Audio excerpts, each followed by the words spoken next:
That burden of proof is the responsibility of the government. Any descriptions or observations regarding Mr. Combs' legal team, anybody inside that courtroom, are personally noted by myself or my other researchers who are present in the courtroom. They should not be used as like a definitive source on how you should feel about anybody. So with that being said, let's get started. In other news, I think Diddy might know us. I don't know, maybe. So I'm just gonna explain. The first time it happened, I didn't even say it in an episode because my researcher and I are like, it was weird, but like, we could be dramatic. The second time it happens, I'm like, wait, maybe I'm not being dramatic. Not that it means anything regardless, but here's what happened and you tell me, because what is going on? Usually, Sean Combs will do this thing where he does a sweep of the press pews when he first walks into the courtroom. He's like hugging his attorneys. He'll look to the public side, which is on his right, and then we're kind of diagonal from him. And he oftentimes, since more of his supporters are coming to the courtroom these days, he'll shoot them little hand hearts. He'll put his hand to his chest. He'll mouth thank you. And then the press pews, we get a simple glance over and sometimes a nod, like a quick head down nod. Now, clearly, this stands out to both my researcher and I really strongly because on Thursday, we even write the time down, at 8:50 a.m., jurors are not in the courtroom. Attorneys are doing their thing. They're going through their documents. They're conversing about certain aspects of the day. Sean Combs sits down at his chair and he turns in his chair to the right. This is our eye direction, like we can see him now. He makes eye contact with the press pews. We're at the very first row of the press pews. So there's 2 rows behind us. Now he glances over the press pews. He starts staring in what felt like in our general direction or perhaps right behind us. And it's a pretty lengthy stare. And then he starts nodding while mouthing the words dramatically, "I know you." You don't hear it, you only see the mouthing, right? Yeah, and it was clear that he was doing it so whoever is receiving it can understand what he's saying. Because it's not like mumbling, he's like, "I know you." Like very clear. He mouths it twice with what we perceive to be a smirk. Then as he's turning back around to face the front, he's like ever so slightly shaking his head while he's still smirking. And at that point, the feeling was he was saying that towards you, right? Yeah, so my researcher wrote like, it looked like he was looking at Stephanie. I wrote like, listen, you know when you can like make eye contact with someone, it feels like they're looking at you? Because you know when you're talking to someone and they're looking behind you, you start like looking behind you without even thinking about it subconsciously because you're like, wait, what's going on? Why are you looking behind me? It felt like he was looking at me, but again, I'm not trying to be dramatic. I don't know if he was looking at me. He could have been looking behind me, right? But then right at that moment, the jury comes in, we all stand up, and as there's noise in the courtroom, because we're not allowed to talk when the judge is on the bench, a reporter from a major media network, I mean, she's been doing this for years and years. She's like a professional. She turns to me and she whispers, quote, "You're putting that in your video, right?" Because that was at least 7 seconds. And 7 seconds does feel like an eternity it's in not that only courtroom. just looking, but like the mouthing of "I know you" is weird. And right? it was a pretty long time. Like usually when he, you know how in the beginning I'm like, this guy loves to stare. He kind of dropped a lot of the staring, at least towards the press. But when he did stare, it was still a little more brief. It feels like eternity, but it's more brief. This one was quite lengthy. So my researcher and I, we both felt it was weird. We both wrote it down independently in our notes in the courtroom. We talked about it after, and we're like, you know what? We can't be sure. We don't want to be dramatic. Then it happens again on Friday, a week later. So not the following Friday, but a week later. And this one felt more like, okay, are we crazy? It feels a little more real. I don't know. I could be wrong still, but so Friday we're sitting in the same exact seats, first row of the press pews. However, there is a row of counsel in front of us. Now, a lot of the witnesses, they'll have their attorneys, family, and friends. Like that's why we were sitting behind Cassie's attorney and Cassie's husband. They'll sit right in the pew in front of us. Mia, she was testifying. Her friends and family and her attorneys are in the pew right in front of us, and it's packed. It's jam-packed. And the whole day on Friday, all the press members are complaining about how they can't see anything. And we're in the first row of the press. And it was difficult for me to see sitting like this. Like I couldn't see the witness and the defendant. Like I could see the witness, I could see Mia, but I can't see the defendant that well. So my entire neck was crooked the entire time. So my researcher is focusing on the witness and her body language, and I was like, okay, I'm gonna focus on the defendant then because I gotta turn my neck. We can't just keep moving our heads because we don't want to bother the press behind us. So my head is poked out like this. I had to put pus on my neck. I'm trying to describe how much my neck was turned. So on Friday, there's this moment where there's a sidebar. Sean Combs' attorneys are near the front of the courtroom with the judge, and regardless, the jurors are still sitting on the side. Sean Combs turns around, but he turns to his right. So his mom is right behind him. It might have been easier for him to turn left, Maybe not, because maybe he's right-handed, but he does like a full turn. So he turns right, he glances over at our side of the courtroom, not like our side, but where we're sitting. And then he talks to his mom. And then he's smiling, nodding at her. He's like mouthing, "I love you." And then my neck is tilted still because I'm observing him and I'm taking notes about him talking to his mom during this sidebar. And as he's making his turn back to the front, it felt like we make awkward eye contact. And I say awkward to the point where I'm like, you know when it's so awkward, you almost like instinctively smile or look down because you're like, oh, I just got caught staring at someone. That was the feeling. It was like, oh, I literally just got caught staring him down. And he starts rubbing his chin with his left hand and mouths what appears to seem like, "I know you, I know you." And this time it seemed more pronounced because as he's rubbing his chin with his left hand, he does like a slight index point. It's not like a point. He's not pointing his finger, but it's kind of like a hand gesture, like, "I know you," like kind of like you, like almost pointing at you, whoever you is. Then he turns to the front. And it was just so odd. And regardless, to us, not to us, it was intense. It was odd. Maybe he's talking about the whole press as a whole? I don't know. Weird. So to clarify, right? So Stephanie clearly feels like it was really uncomfortable eye contact along with mouthing, "I know you." And even the phrase itself, "I know you," sounds really off. Like, what does that mean? You know me? Yeah, okay. So even the first time that he did it, the previous Thursday, right? Like my researcher was a bit more firm than me and she's like, "No, he was literally looking and I saw it. Like I'm watching from the side." And also, just to clarify, Yes. I think it is normal for them to know a lot of the press. Oh, yeah, I they're think- doing research every day, seeing what everyone's talking about. I think- it's completely normal and we're expected of that. But the fact that he's mouthing that feels a little bit more intentional. Like, what does that mean? Right? Yeah, I think if they don't know every single person in the press pew, the attorneys are not doing their jobs right, especially if he's paying that much money. I think that they should probably know every single person in that courtroom, maybe not the public, but everybody else. Yeah, I mean, you're having a lot of the same familiar faces over and over again, and these are the people that are going outside and telling the world what is happening that's maybe not on the transcript. And so it makes sense that he would know every single member of the press, right? But it was just like, I think the intensity of the stare was a lot. It just is an intense moment. And I think the first time it happened, my researcher was a bit more firm in the sense of like, no, he was saying, "I know you." Because I thought, well, maybe he was saying, "How are you?" to somebody. Who knows, right? But then the second time he does like the finger point, so it was just weird. And again, he knows us, he doesn't know us. Does it really matter? I don't think so. But I did almost pee myself. Like, that's all I'm trying to say. Now, with that being said, Sean Combs walks into the courtroom, black sweater. This is a different day. And the attorneys, it's so interesting. I feel like as the trial progresses, he can't even hide it. His real mannerisms are starting to show because every single thing just reminds me of a commanding businessman. And I'm just going to give you like a scale of his businessman poses. Anytime he sits and he listens to a witness testimony, he will have a default businessman pose that he sits in. And sometimes it's a lot more pronounced than others. But right when he walks into the courtroom, he looks like the president of the board meeting. All the attorneys are standing, waiting to hug him, waiting to greet him. Meanwhile, the prosecution, they look like they're not here to play games. Combs sits down on his chair. On either side, he's got Nicole Westmoreland standing behind him on his right side. On his left side, he's got Brian Steele. And they're both standing behind him with one hand on the back of Diddy's chair. And they're crouched over and talking to him. They're both whispering to both sides of his face. And it's like two consultants going over a business deal with the CEO. And Sean Combs is just staring straight ahead. Meanwhile, Tenny Garagos and Mark Agnifilo walk in. Combs stands up. He pulls out Tenny's chair for her, even helps her scoot in, which apparently she's 4 months pregnant with her second child. Mark Agnifilo, also very busy. He is the type of student that I feel, even before a test, everybody else in the classroom is like, you know what? If I fail, I fail. He's the one that still knows in his textbook until the very last moment. He's not talking to anybody, he's just studying his notes.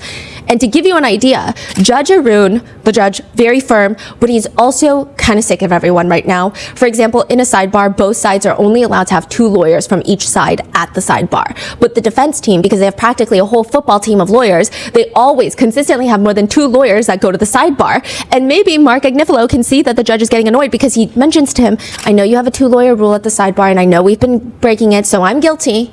And the judge just says, well, it's like Who Wants to Be a Millionaire? You get a few lifelines, but you're running out.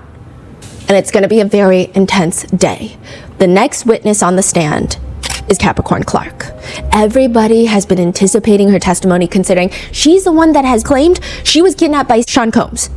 I mean, that's a lot to unpack. Capricorn Clark, she walks in looking so casual. Like a lot of the other witnesses, they've come in very well dressed, very well refreshed. They don't look happy, but they look like they're ready for a fight. They look like they're ready for battle. They look like they're ready for testimony. They look like they're prepared. Capricorn Clark walks in and she looks like, this doesn't even look like Monday at her work. This feels like a Wednesday after a crazy Taco Tuesday. Like, that's the vibe. Her hair is tied back. She has on these giant eyeglasses that cover half of her face. She doesn't look like she has much makeup on. She's wearing a white shirt, super thin, and a pinstripe skirt. What's interesting is if you actually look at photos of her leaving the courthouse, she's not wearing that same outfit. She's actually wearing a pinstripe vest and nothing underneath. So it's like a tank vest and you can see her belly button. It's cropped. You can see the tattoos on her arm and it's a perfect match with her skirt. I don't think the prosecutors liked that. So someone gave her a long sleeve white t-shirt. Oh, yeah, I don't know. When she walked in, someone made her change. It seems like it. I don't know if it was the prosecutors or her own counsel, or maybe it was one of her friends. I don't know. But someone was like, maybe you should wear this. So someone changed her out of the vest? Yes. Okay. Because you could see tattoos, you could see a lot of shoulder, which, I mean, it's court, right? I guess no shoulders. And you could see her belly button. So I don't know whose shirt it is. She walks in and you can just, I think the minute she walks in, you can kind of tell that she's already going to have a very interesting testimony, because she just looks like she is not very prepared for the testimony. And it seems like everybody else is very prepared for the testimony. They've talked it over with counsel. Like, this is something that they knew and they were anticipating was going to happen. Capricorn Clark looks like she's already crying on the way to the witness stand. Like, she looks very relatable in the sense of like, because same, I would also be a wreck. That's what it feels like. Now, Combs is doing the same thing where everyone in the pews, they're turning with Capricorn Clark as she's walking like she's a bride down the aisle. We're all like watching and turning our bodies facing the front with her. Sean Combs does not look back until she's in his view, and then he'll just watch her go to the witness stand. And with that, she takes the stand. There's a reason why the sun is hot and the sky is blue. Just like there is a reason why Morgan & Morgan is America's largest injury law firm. For more than 35 years, Morgan & Morgan has been fighting for the people, fighting for regular, everyday people across the country with over 100 offices and more than 1,000 lawyers nationwide, having recovered more than $25 billion for over 500,000 clients. Morgan & Morgan has a proven track record of fighting to get you full and fair compensation. In Florida, a client received $12 million after the insurance company offered $350,000. In Pennsylvania, a client was awarded $26 million, 40 times the insurance company's offer of $650,000. The truth is, if you pick the wrong law firm, you might be setting yourself up to lose before you even get started. All law firms are not the same. If you're ever injured, you can check out Morgan & Morgan. Their fee is free unless they win. For more information, go to forthepeople.com/rotten or dial #law, #529 from your cell phone. That's forthepeople.com/rotten or #law, #529 from your cell. This is a paid advertisement.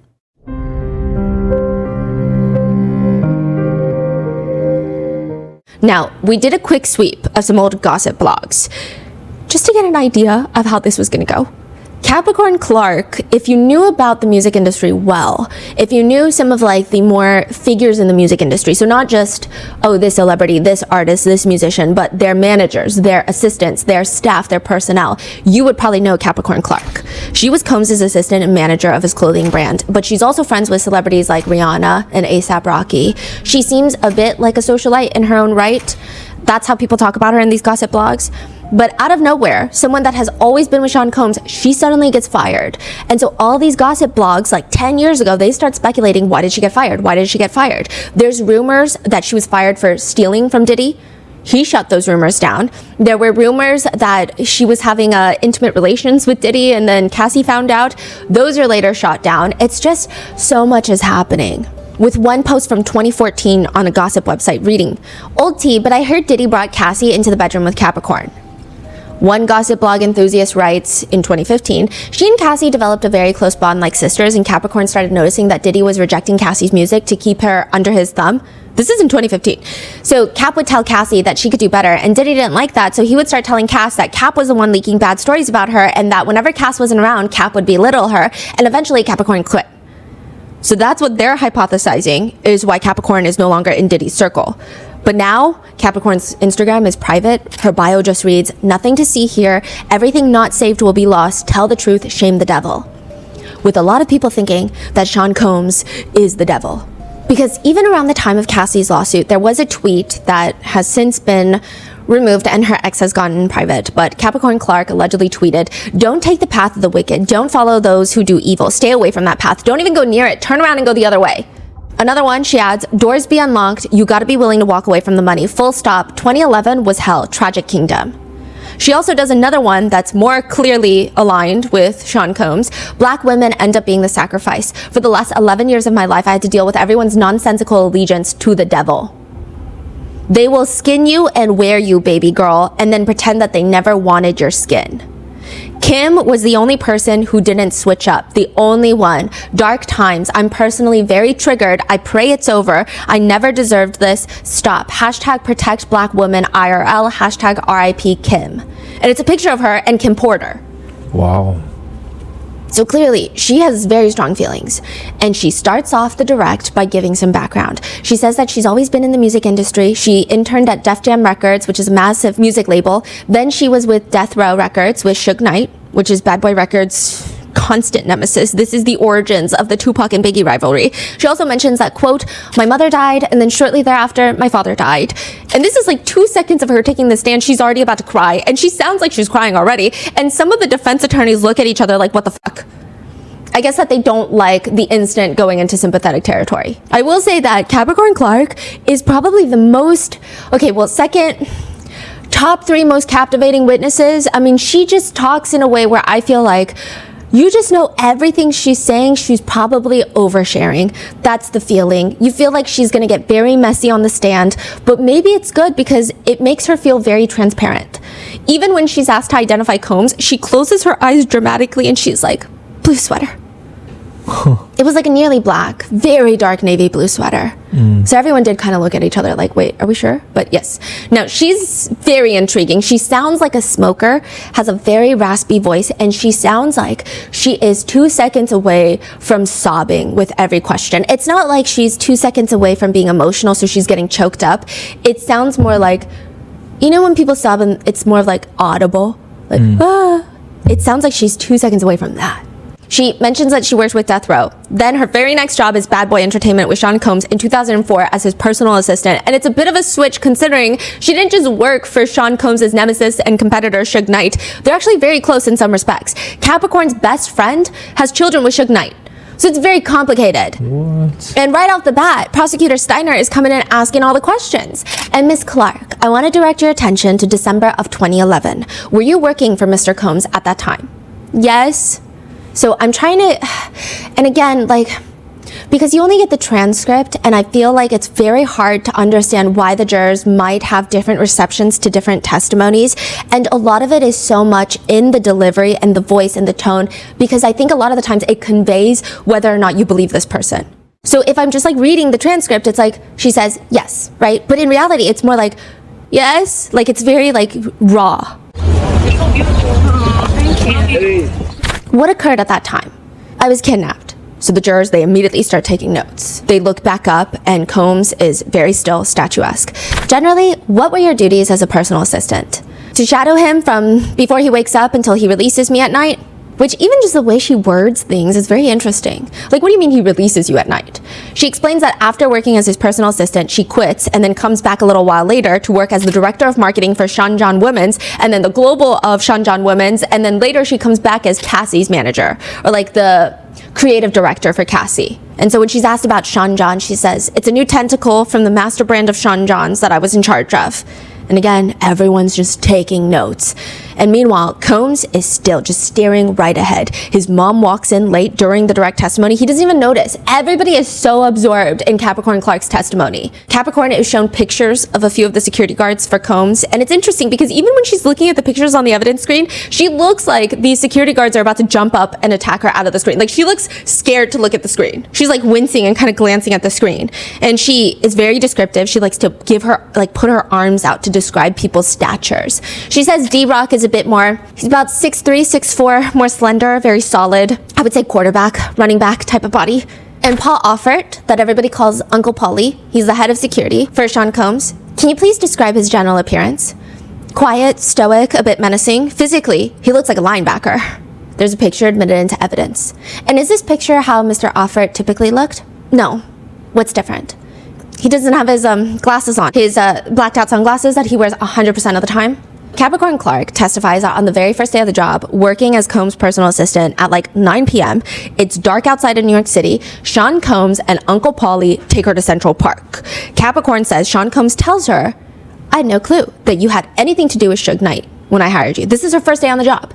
And he basically says to her, according to her, if anything happens, if you do anything to, I guess, mess Sean Combs up or give information or intel to Suge Knight, quote, he would have to kill me. Mark Agnifilo during this entire direct testimony is a whack-a-mole. He's constantly standing up. Objection, judge. Sustained.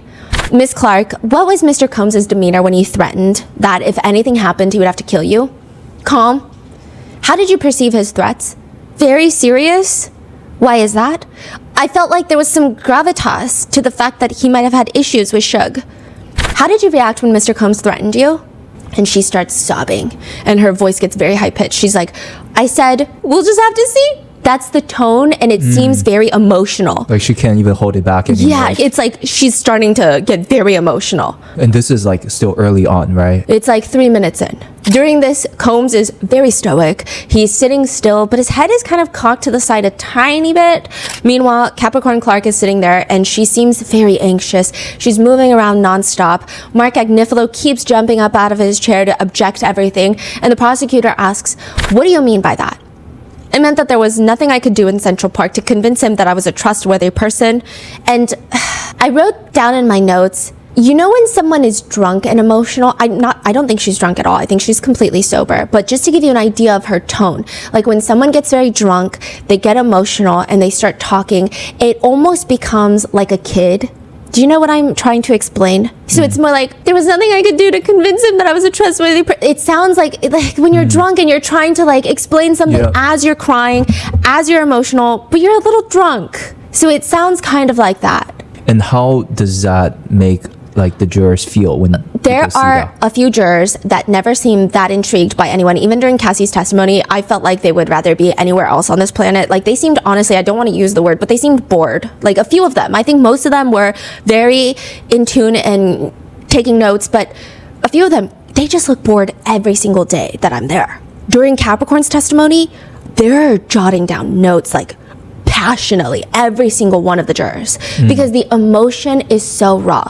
I think Cassie's testimony, a lot of the words she says evokes emotions in people, but when she says it, most of the time, she does not convey a lot of emotions. She's saying it matter of the fact, this is how I felt, this is what happened. Capricorn Clark, you can't not feel her emotions because she feels it so heavily. So like when Stephanie came home that day, like she was saying, this is one of the most like most impactful testimony. I think everybody felt that way because here's the thing that everyone kept saying about Capricorn Clark, and like this is the best way I could phrase it. A lot of people said she's just captivating. My feeling is if you don't already believe her, you want to believe her because of how transparent she feels.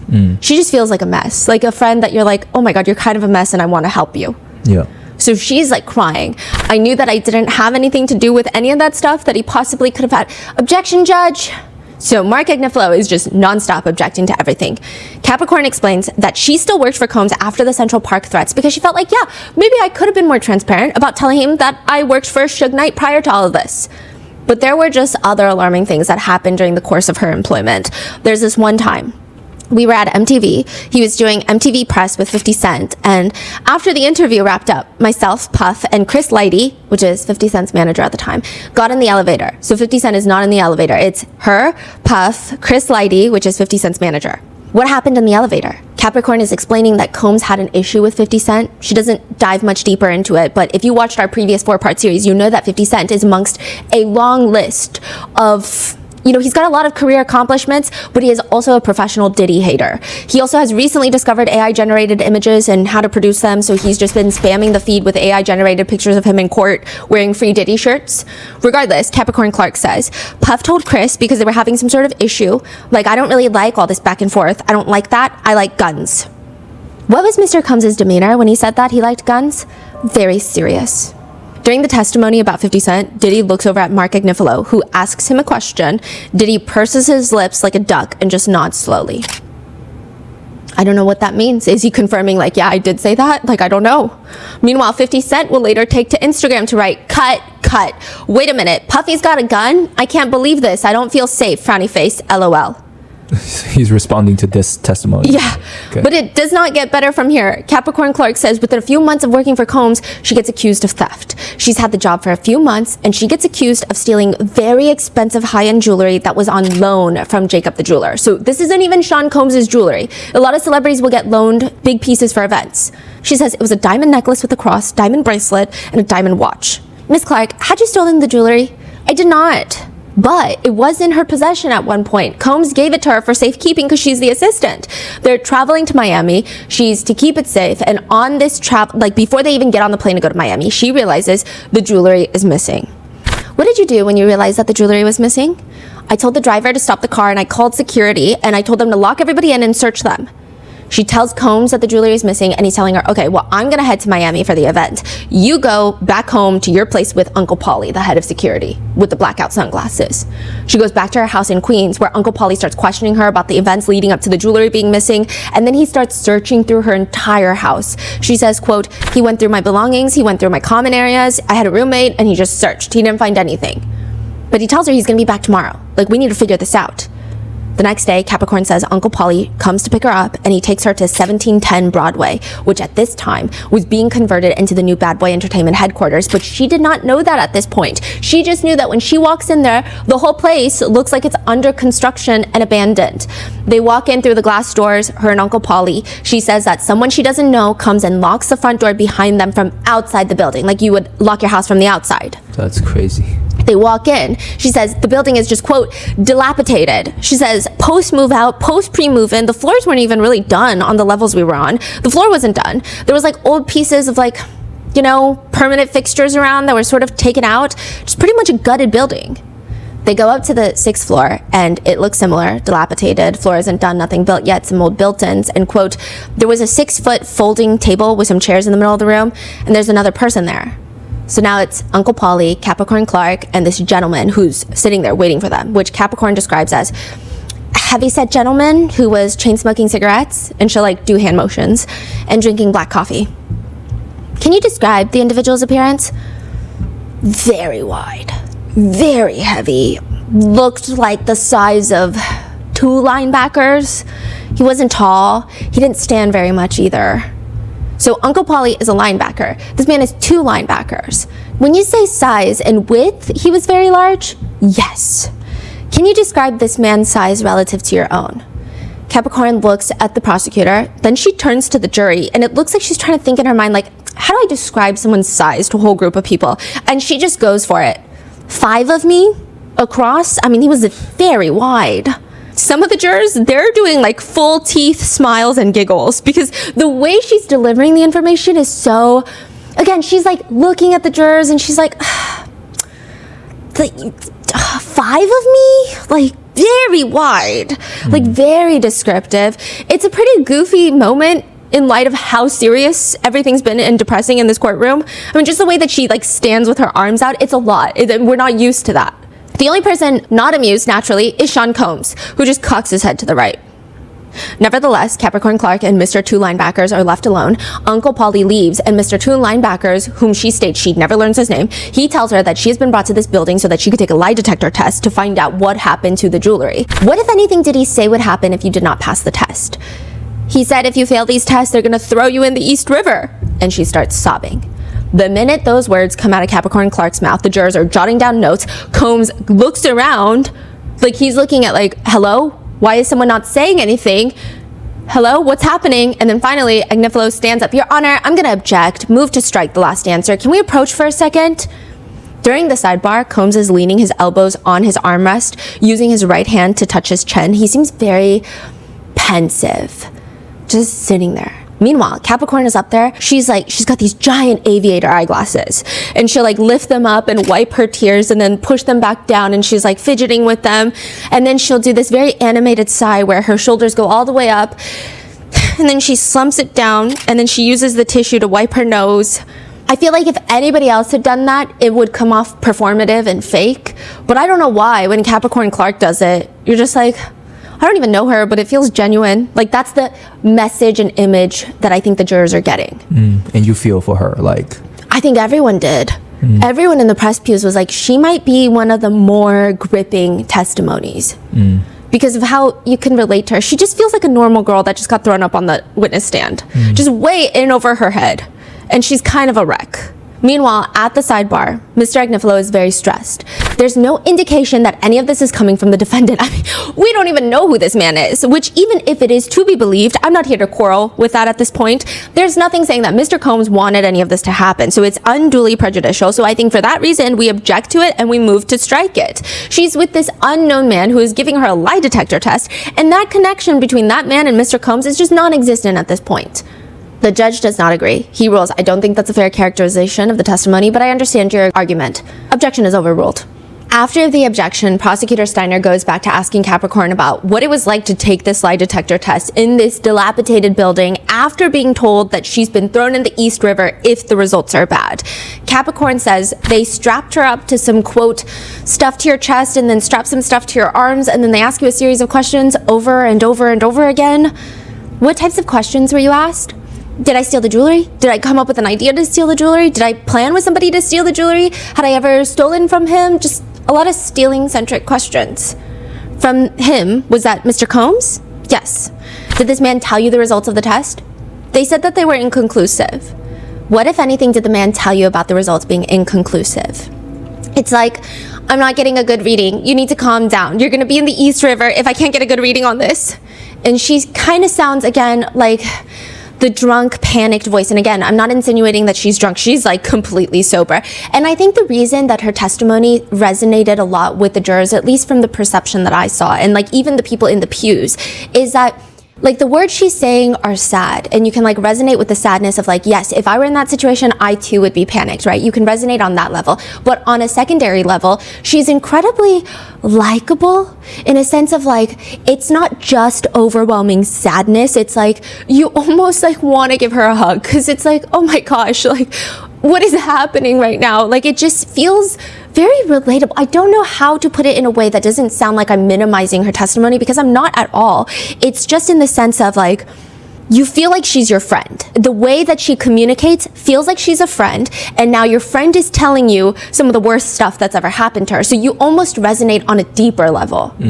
She feels like she's just telling you like exactly what's happened and how it made her feel. There's no intentional like, let me tell you in a sophisticated manner. Let me tell you in a way where I think you'll understand. She's just like saying as she's feeling it is what it's perceived as. When he told you to calm down, how had you been reacting in that moment? I couldn't calm down. I wasn't doing a good job at calming down.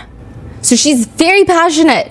She has a way of sounding incredibly honest, and she sounds just honestly relatable. I hate that word, but I don't know how else to describe it.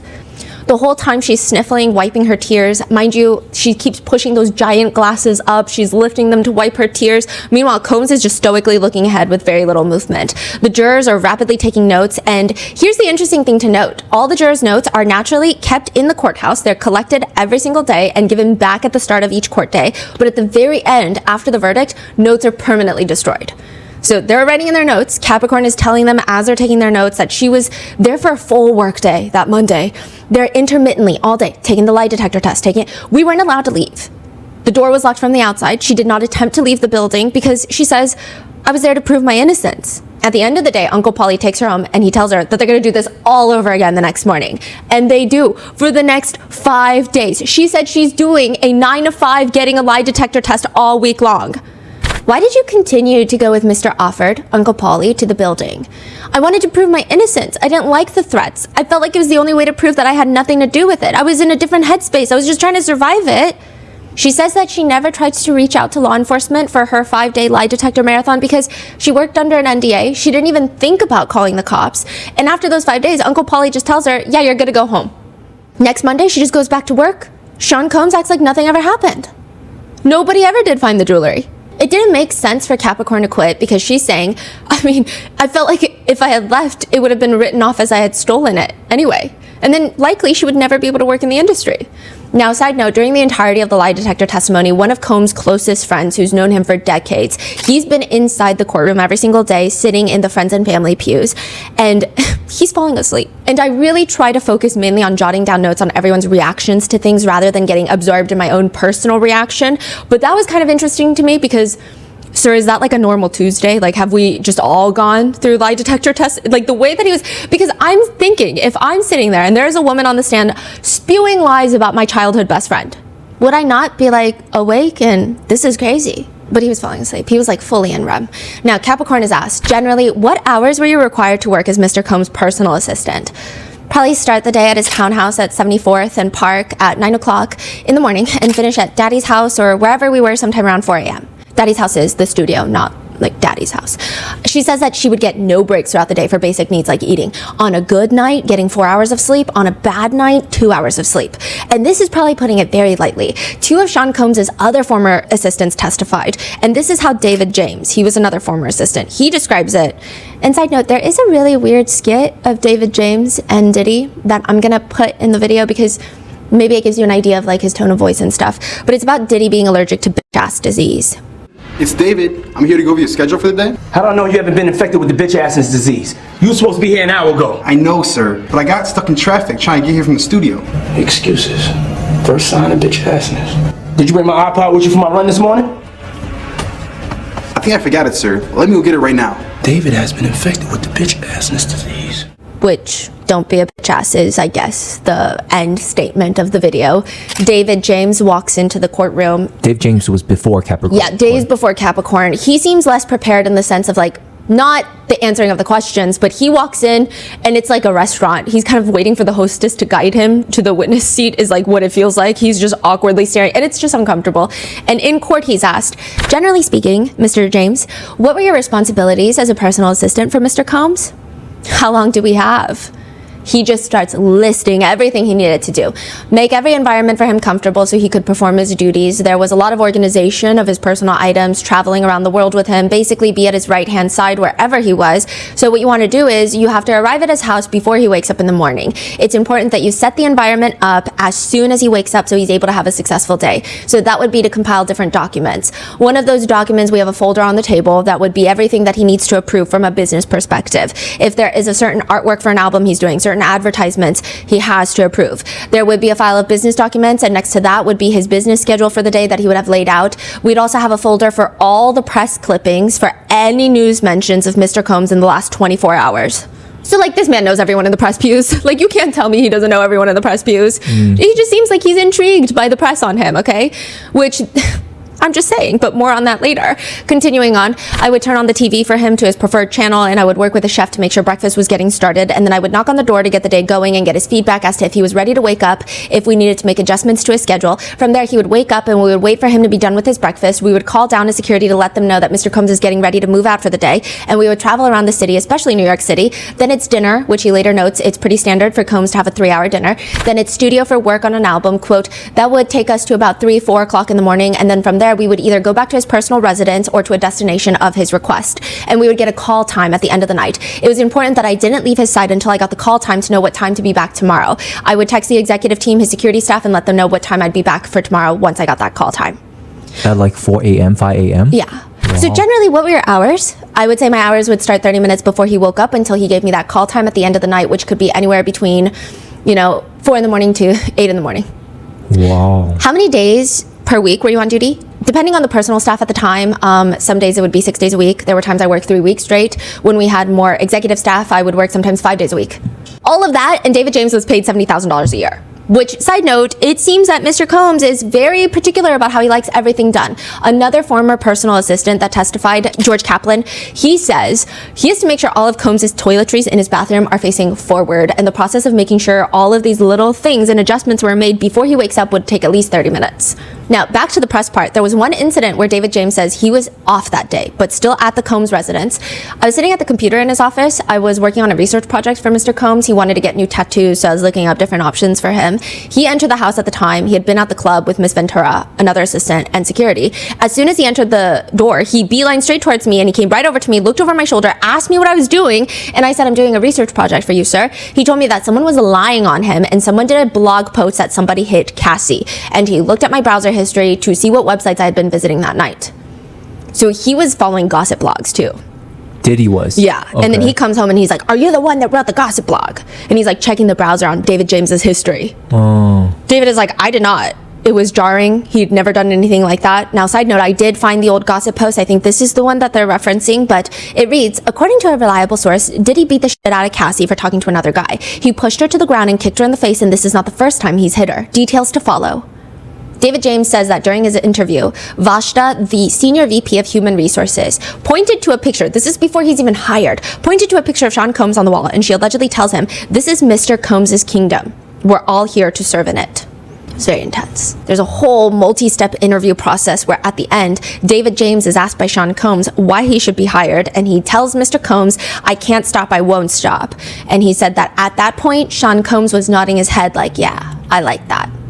David James also mentions in his direct that he was given a lie detector test after a Cartier bracelet went missing. And he says that Uncle Paulie came, searched his things, did not find anything, and then gave a lie detector test.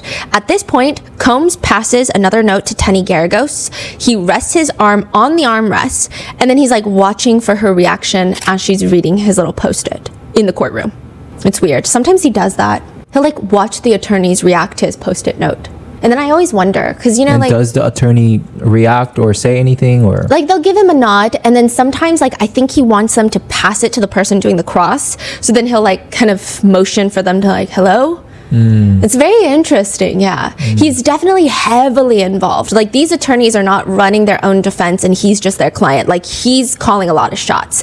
Oftentimes, even during cross-examinations, they'll say, one moment, Your Honor, and then the attorney that's doing the cross-examination will go talk to Diddy, come back and say, no further questions. So it's interesting. Now, David says that he took 2 lie detector tests during his time working for Combs. He says, I was invited to what almost looked like a government building. It was kind of a tall skyscraper. And I met with a gentleman who said he was a former FBI lie detector. And at this point, the whole courtroom laughs. Is it funny? No. Are we just like full of tension? Yeah. He's like, lie detector. I guess you could call it. And he was like the most, you know, specialist lie detector agent in America. Who told you that? The gentleman did. The lie detector? Yeah. And again, everyone giggles again. It was very intimidating. I don't know if you've ever taken a lie detector test before, but you basically sit in a chair where they monitor your movements. They put a heartbeat monitor on your chest. I believe they put something on my head and something in my hand. The lie detector tells him, you know, Mr. Combs does not like people who steal. That's like one of his big things. And he basically told me we had to get rid of the rat on the team.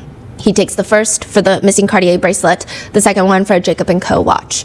Also, Combs seems super paranoid, if not already evident by the copious amounts of polygraphs he allegedly forced everyone to take. But David James states every time they're in the car, if Mr. Combs had a Maybach, he would want to have a second car to his right. That way someone couldn't pull up on him, for example, and try to assassinate him or shoot him, which is how Biggie died.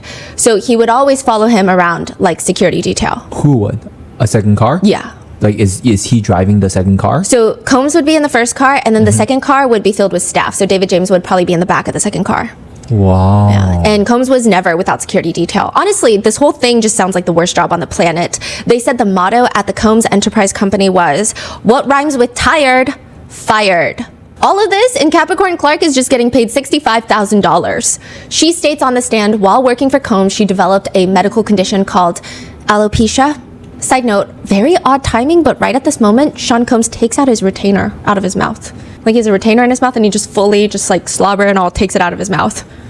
Puts it on the table? He like wraps it in a napkin. Oh.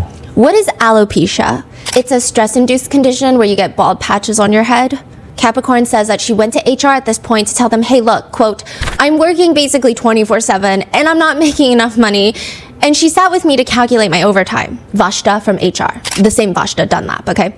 And they go to calculate Capricorn's overtime. She comes back with this giant sheet of paper and tells Capricorn, and now Sean Combs, who's sitting there, you know, she said that I was owed $80,000 per 3-month period in my assistant era. How did Mr. Combs respond? Wait, she's owed? Yeah, for all the overtime.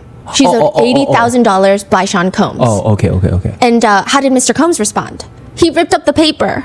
She was not paid the overtime. Instead, Sean Combs would seemingly make her sit through life lessons where he would sit a bunch of women down that work for him and work with him once in the kitchen of his massive LA mansion. What did Mr. Combs discuss with you at that time? He was discussing with us why we didn't have a man like him. What did he do? He said, let me show you something. What did he do next? He called Cassie over and he asked her to sit down, stand up, turn around. And she's like using her hand, she's full into this. Turn the other way, well, walk over there, grab that, hand me that, walk back, turn back, go back to the other room. What did Miss Ventura respond? She did it. She followed each of his instructions? Yes. And after Miss Ventura left the room, what if anything did Mr. Combs say? He said, did you see that? He said, you bitches don't do that. That's why you don't have a... So anytime she does Sean Combs' voice, she's like fully in it. So she's like, he said, did you see that? He said, you bitches don't do that. That's why you don't have a man. To which we said, you're motherfucking right. And the jurors are giggling. Meanwhile, Tenny Garagos looks over at Mark Agnifilo. She looks disgusted. Her mouth is slightly ajar, like shock. I don't think that she's looking disgusted at her client per se. I think she's trying to I don't think she's trying to convey anything in her reaction. I think her reaction is like, I can't believe she would make up such a wild lie. Now, do we think it's a wild lie? I mean, I guess that's up to you, but that's what Tenny is showing Mark. The jurors don't see it because they're all smiling. Like, just the way she said, you're motherfucking right, was like a lot. Like the whole, I think we didn't even know how to respond. Yeah. Eventually, Mark Agnifilo requests a sidebar where Combs turns around and says, I love you to his mom. And she mouths, I love you back. There's just a lot of like tongue movements.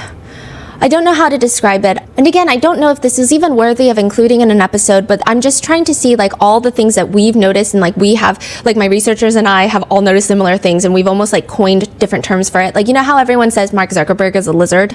I feel like maybe all billionaires are lizards. A few members of the Combs family have very interesting mannerisms with utilizing their tongue. So Sean Combs, he will lick his lips, and when he licks them, he does them so quickly. And he'll like stick his tongue out and do like 3 licks of his lips very rapidly. And we always try to understand when and why he does it, and if it's just his lips are dry or if it's like something else, I don't know.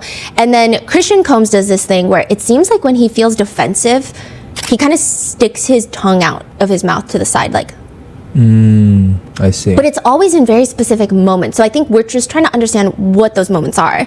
And then even when his mother is saying, like, she very dramatically says, I love, like her tongue almost touches the tip of her nose when she says love and love. Wow. Yeah, and we both wrote it down, and I thought maybe I'm like paying too much attention to random stuff. But my researcher and I were cross-referencing notes, and we're like, oh yeah, that was kind of intense. I don't think it means anything. I mean, it seems like his mom really does love him. He blows kisses, she smooches the air. Meanwhile, Mark Agnifilo is very busy at the sidebar. This is becoming just a wholesale character assassination. I'm not sure what many of these things have to do with the charges. The judge tells the prosecutor to move on with the line of questioning. But I think the effect on the jury is already kind of done. I've never seen the jurors more engaged in Capricorn's testimony. She just has this way about herself. Again, the best way I described it to my husband when I got home after the testimony was, if you don't already believe what she's saying, you want to believe what she's saying. Because she's just so emotionally transparent that you cannot fathom someone could make this up. Like, for example, even listening to her is just fascinating. When she's asked about what Mr. Combs did when he received €100,000 for a club appearance in Europe, she just responds like crinkling her eyebrows. She looks at the prosecutor like, what kind of dumb question is that? And she goes, keep it? And they're like trying to ask, where did he keep it? But she's like, keep it? I don't know. So it's just very real. Capricorn goes on to detail that Sean Combs likes to throw phones at people when he's upset. He would do that often. That's like his thing. And he was not just violent with Cassie. He was also violent with his staff, including Capricorn Clark. She says there was this one time in his mansion on Two Star Island in Miami where he sends Capricorn on an errand. Pharrell Williams, who was a music producer, now he's Louis Vuitton. You know who he is, yeah. His manager came over and was dropped off by boat. Because this is an island. Everybody has like a boat driveway on Two Star Island or on Star Island. And so he's dropped off by boat, but then he has to go to another island where Pharrell Williams is shooting a music video. So Mr. Combs is like, hey, Capricorn. And I say Mr. Combs, sorry, because the prosecutors call him Mr. Combs. Sean Combs is like, hey, Capricorn, go drop him off at the other island. She hops in the boat with him, drops him off, but then she decides to stay on that island for like about an hour hanging out. An hour into it, she gets a phone call from Sean Combs. He's like, where the fuck are you? And again, when she is doing Sean Combs's like quotes, it's very intense, and like all the jurors, they're engaged. What did you do after you got that call? I went back to Star Island. What, if anything, did Mr. Combs tell you when you returned to Star Island? He said, see, your problem is you want a life and you can't have that here. And then she's just like wiping tears, you know? So the next morning, Capricorn wakes up, she goes to the kitchen to get some breakfast. I was making my plate, the chef was there, she was tired. I asked her where the turkey bacon was, and she said, there is no more fucking turkey bacon. She was very upset from a long night, and I just said, I hate it here. And then the chef walks outside, quote, to where Puff was standing on the back deck and told him what I said. It exacerbated her. He immediately looked at me and he said, you hate it here? And then he charged at me. At this point, she's holding herself in a hug while she's telling this story. When you say he charged at you, can you describe what he physically did to you? He ran towards me with his hands open and pushed me by my shoulders, and she's using her hands to motion. And he started pushing me back. In what direction was he pushing you? Out towards the front entrance of the kitchen through the butler's pantry? Approximately how far did he push you? About 25, 30 yards? The jurors are incredibly engaged. Even Sean Combs is taking down notes. And how was he pushing you, just to make sure the record is reflecting the witness with open hands? Open hands, right on my shoulder, And she shows again. The top of your shoulders. What, if anything, was Mr. Combs telling you while he was pushing you in this way? He said, you hate it here? Get the fuck out of my house. You hate it here? Get the fuck out of my house. Yeah, and he repeated it until we were outside. Can you describe the amount of force that Mr. Combs was using when he was pushing you? I would say 75%. I never fell. I kept catching myself. Eventually, Uncle Polly comes to tell her to pack her things, and she does, and then she leaves. But she comes back to work for Mr. Combs again, and this time she says she only came back because her role was not his personal assistant. It was as his global brand director for Sean John. So he told her specifically he's not going to interact with her as much, and that's the only reason she came back. He was very impressed with her new work when she was gone, so at this point she signed with a record label. She was managing Sierra's newest album and R. Kelly's newest album at that point. She says Puff was very impressed with my work and was like, I'm starting a women's line. You wouldn't have to work directly with me, but you can work for me and it'll be something right up your alley. And it was paying more than Samba Records was. She also worked closely with Cassie. I was her creative director and manager. And in 2011, she became more close with Cassie. She starts learning that she's dating Kid Cudi, Scott Muscati, which she kind of admits put her in a tricky situation because she can't tell Combs about the relationship, obviously. But one day in particular, Cassie sends Capricorn a text. And this is where it all started kind of making sense. Remember, I was like, why is Brian Steele asking Kid Cudi about exercising? She says, quote, I was picking Cassie up one day. We were going to Runyon Canyon, which is a place in Los Angeles where you hike. And she asked if Kid Cudi could join us. Cassie texted Capricorn, how did you react when you received that text message? Not well. It was a bad idea. I responded, I don't think we should go to Runyon. There's too many people there. If he comes, we need to go to Fryman Canyon. Delete this text. Combs lizard licks his lips a little and then slightly shakes his head whilst kind of turning to the jurors. You see that? They're all plotting to cheat. It felt very I've been wronged type of head shake. Why did you direct Ms. Ventura to delete the text?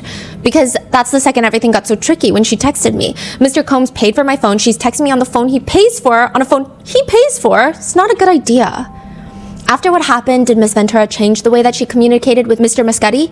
Yes, I took her to Best Buy to buy a burner phone. So she's saying she's the one that bought the burner phone.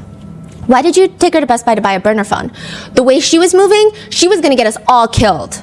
Oh. Mark Agnifilo stands up. I'm sorry. Sustained. Before he even says objection, sustained. The jury should disregard the witness's last answer. At this point, there's kind of an awkward laugh in the courtroom because it's we all expected him to jump up with an objection. Right. Capricorn really just be saying things. I'm not saying saying things as in they're not true. I'm just saying no filter. Truly saying everything on her mind. Everybody knew that these objections were coming. Now, the day that Capricorn Clark is kidnapped is the same day that Kid Cudi's house is broken into, and it's all connected. So remember, the same day, Scott Muscati, Kid Cudi, gets a call from Cassie that Combs found out about them, and she gave him his address. So he picks her up, and they go to the Sunset Marquee. Well, Capricorn, at the same time, she hears banging on her apartment door. She wakes up, runs to the peephole, and she sees, quote, a very upset Puff. He was pacing, and she, does the motions. He was moving around a little bit. He was just anxious, I could tell, but he was furious. That was evident. Can you describe the movement of his body outside your door? He's pacing and the body language looked like he had something in his hand. Why do you say that? Can you describe what you observed? Just the body language. I could see his shoulder. It was something in his hand. He was moving in his hand. I mean, I couldn't really see the peephole all the way down to his hand, but the body language was giving me he's holding something.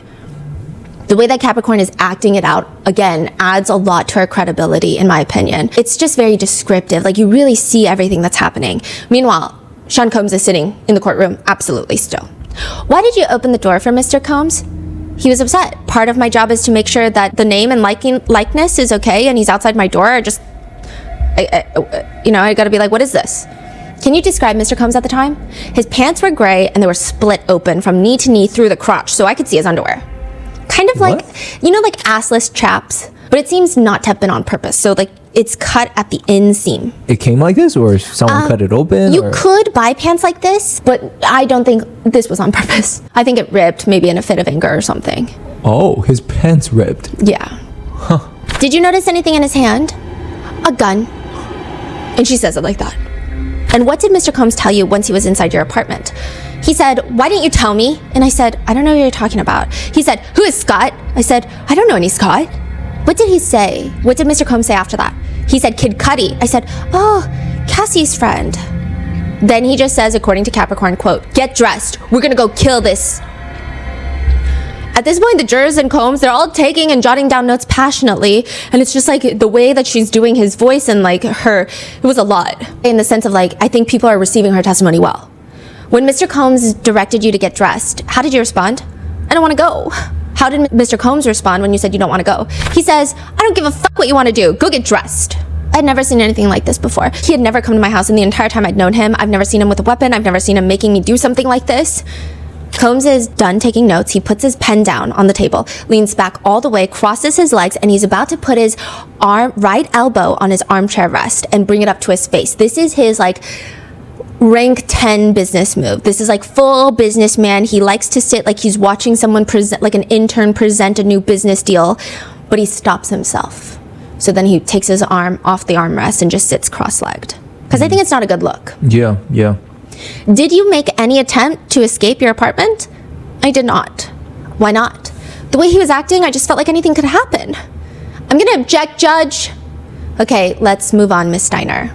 Capricorn says she's forced to get dressed. They leave her apartment. So it's Rube, who is Ruben, another security detail. He's actually D-Rock's little brother, but anyway, he's in the driver's seat of the black Escalade. Combs hops in the back with Capricorn, and she's back there, and he now has his gun on his lap as they're driving through the Hollywood Hills to get to Kid Cudi's house. What, if anything, did Mr. Combs and Rube do after he arrived at Kid Cudi's home? They enter the house. Capricorn says that she stayed in the car, but she couldn't leave.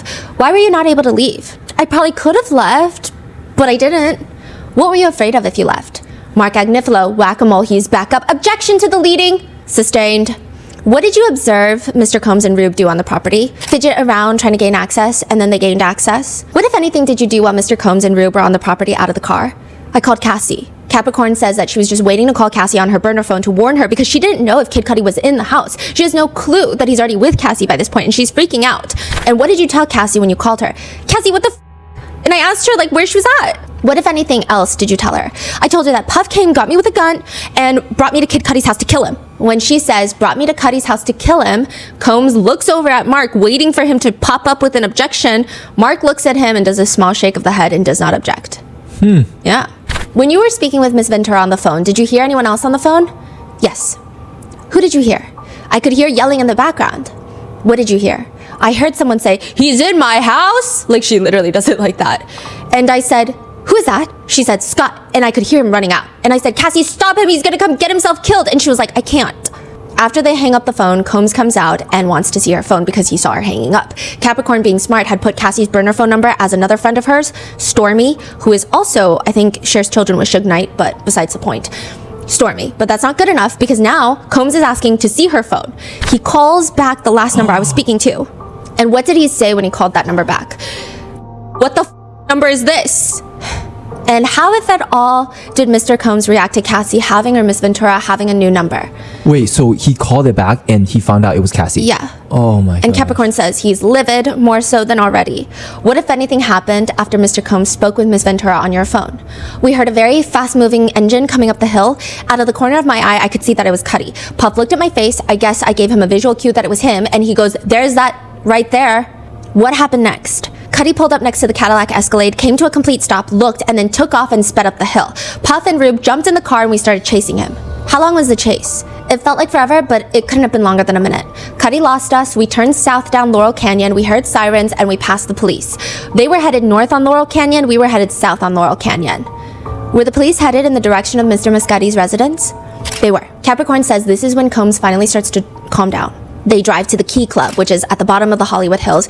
For people who lived in LA, it was formerly known as One Oak. I think it's the Key Club now. I think that's what she also said, but One Oak was like a big club? thing, yeah.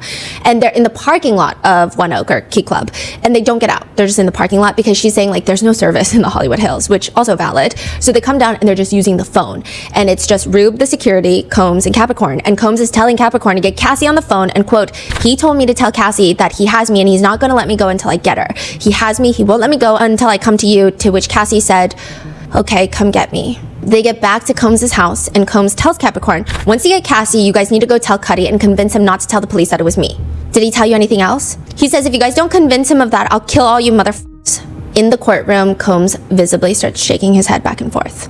Capricorn explains that after they get to his place, she gets into the work car, picks Cassie up from the Sunset Marquee, where Cassie and Capricorn head to Kid Cudi's house and convince him not to tell the police that this was Sean Combs. And then they get back to Sean Combs' residence. Now it's maybe 11 a.m. This all started at like 6 a.m. What happened after you and Ms. Ventura entered the home? Puff was standing there in a robe in his underwear, and he immediately began kicking Cassie. 100% full force in her legs to begin with. She was facing him to start, and he kicked her in her thigh and in her leg. He kept kicking her. He never used his hands. Combs starts taking notes. In the courtroom, the jurors are also taking intense notes. And you said he kept kicking her. Was he kicking her more than once? Yes, he repeatedly kicked her, and she just kept, with each kick, she would crouch into a more of a fetal position. And as Ms. Ventura was crouching more and more into a fetal position, can you describe where she was physically located? Outside by now. We were in the courtyard of his home, just like outside the vestibule. Every time he kicked, she moved back, and every time she got kicked, she moved back. And approximately how far did Ms. Ventura get moved back from the kicks? Couple steps each time, and in total, all the way to the street, maybe 20 feet. And by the time she reached the street, can you describe what her body looked like? She was all the way on the ground in a full fetal position and crying silently. What was Mr. Combs doing to Ms. Ventura in the street when she was on the ground and in a full fetal position? Kicking her? Where? It was her backside. She was on the ground. He was kicking her. Capricorn says she and Rube, the security, were both there, and she's freaking out, and Rube is calm. And Combs tells Capricorn, he said if I jump in, he was gonna up too. And she's like sobbing at this point. She said she didn't intervene because I'd never seen her do anything like that, and I was in shock. And in my heart, my heart was breaking seeing her get hit like that. And like the way I'm delivering it is not the way she delivered. Like she's full sobbing, like she's a wreck. I'm gonna object, Your Honor. Objection is sustained. The jury should disregard the last sentence of the witness's answer. What, if anything, did Rube do to intervene? Absolutely nothing. Who, if anyone, did you contact after you observed that Rube was not intervening? I called D-Rock. So D-Rock is Rube's older brother, and he was on the security team longer. I said, tell your brother to stop him. What did you explain to D-Rock what was happening? That he was kicking the shit out of Cassie? Capricorn reaches for a tissue and starts rubbing both her eyes. Like she's not rubbing them, like she's sobbing, like you could see. It's like just streaming down her face. Did you contact anyone else aside from D-Rock? I did. Uncle Paulie. Did you contact anyone? I didn't. Why did you contact anyone aside from D-Rock? I didn't see Rube's phone ringing, meaning like D-Rock is not calling his little brother. What did you inform Mr. Offert? Same thing. I said, Paul, he's kicking the shit out of her and help her. And she starts like fully choking up. Combs is completely still. What, if anything, did Mr. Combs tell you after you made these calls? He said, matter of fact, you get the out of my house. Did you leave his house? On foot, yes, I walked. She takes off her glasses. Now, like her face is completely soaked in tears. Who, if anyone else, did you call when you left the property? Regina Ventura, Cassie's mom. What, if anything, did you inform Miss Ventura? I told her mom, I said, he's beating the shit out of your daughter. I'm in over my head. And she starts like really choking up. Please help her. Like it's like a whining sob. Like, please help her. Like, that's the best way I can try to. I can't call the police. And then she does it again, like, but you can. Like, please help her.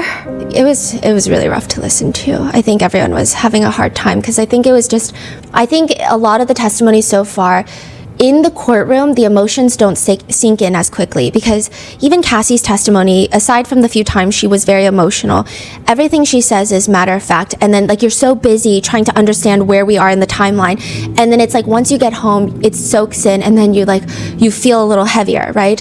But in this, it's like all you hear are her sobs like echoing in the courtroom. And it's so hard not to like a lot of people are like wincing. After that call, Miss Clark, did you call the police? I did not. Meanwhile, Combs' head is cocked to the left. Why didn't you call the police? The mission of the day was not to get Cuddy to involve the police, so that was certainly counterintuitive. The prosecutor pulls up an email we went over during Cassie's testimony, the one from December 23rd, and the prosecutor asks her to read it out loud. And it sounds like she's being held hostage to read it. She's just constantly wiping her tears. It's the one that Cassie writes to her mom and Capricorn Clark about all the threats and that the videos might be released. She says later the arson investigator would reach out to her about Kid Cudi's car, and she just did not want to talk to him either. She said, I just wanted this whole thing to be over, and that was just going to make it worse. She's sobbing out loud. It sounds like she's almost underwater. Following the incident in December of 2011, what, if any, questions did Mr. Combs ask you about Ms. Ventura's relationship with Mr. Muscati? He asked the same thing. When did I know about it? Why didn't I tell him? She says that he was very, very angry, and he said, quote, I should kill you, and I should cut her face. In the courtroom, Combs slowly closes his eyes and shakes his head no towards the jurors, almost giving like this is absurd. How frequently after this incident in December of 2011 was Mr. Combs making threats to you? Approximately how many times?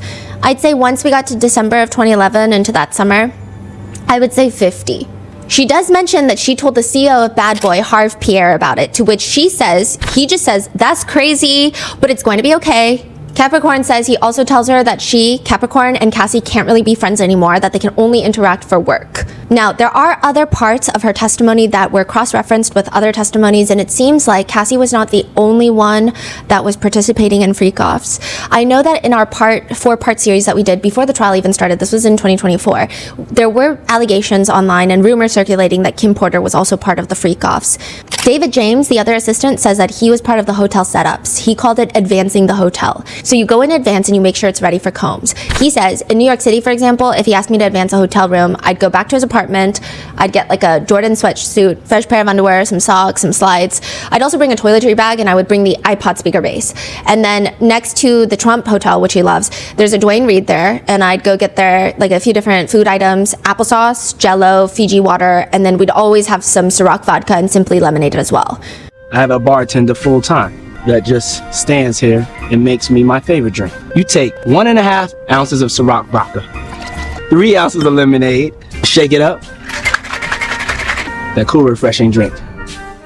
Side note, while David is listing out everything Combs likes, Combs is sitting there like nodding ever so slightly, like, yes, okay, checking off the list. Like if someone is recounting your grocery list to them, that's the vibe. David James just continues, basically everything that he may need. He didn't always use these items, but I was always taught to provide everything just in case he needed something. That way he wouldn't need to call you later on.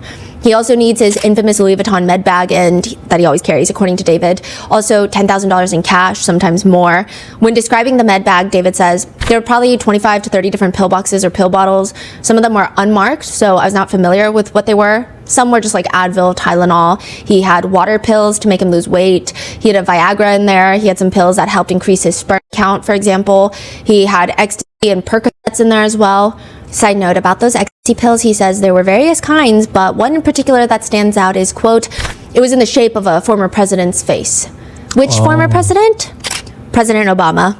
Yeah. That's crazy. The prosecutor asks David, when you set up these hotel rooms, did Mr. Combs stay in these hotel rooms alone or with others? I don't think Mr. Combs ever stays alone. Who did he stay with? His girlfriend at the time, mostly Cassie, but other women as well.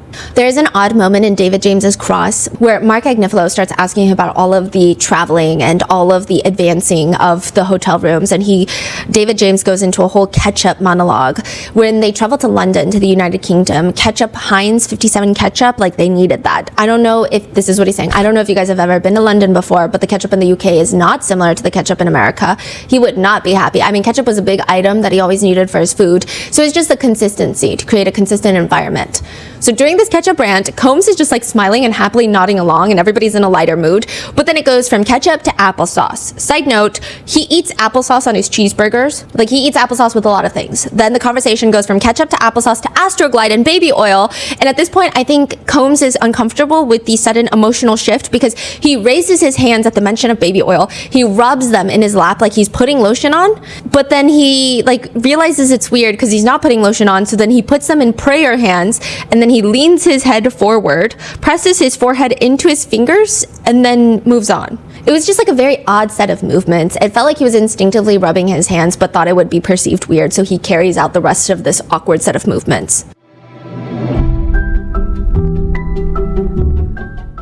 Starting a business is very scary. One day you're so excited about your big idea, and then the next day you're just Googling how to figure out shipping rates at 2 a.m. while you're also wondering if your website looks terrible. I mean, trust me, I've been there before. My family and I launched a small business selling limited edition artwork at Grandpa Mango's studio, and we were completely unprepared. It felt like the business was running us instead of us running the business. Thankfully, we found Shopify. They are the all-in-one commerce platform to start, run, and grow a business online or in person. Create a stunning platform that's made to sell and matches all your business dreams. You can design fast with AI, choose a stylish theme, or build completely custom for full control. One of my favorite parts was Shopify admin. From back office to front of store, you're always in control with the fully centralized Shopify admin. My mornings went from waking up super scattered and having all these notifications to having a very clear dashboard that showed me exactly what needs attention. Sign up for your $1 per month trial and start selling today at shopify.com/rotten. Go to shopify.com/rotten. Shopify.com/rotten.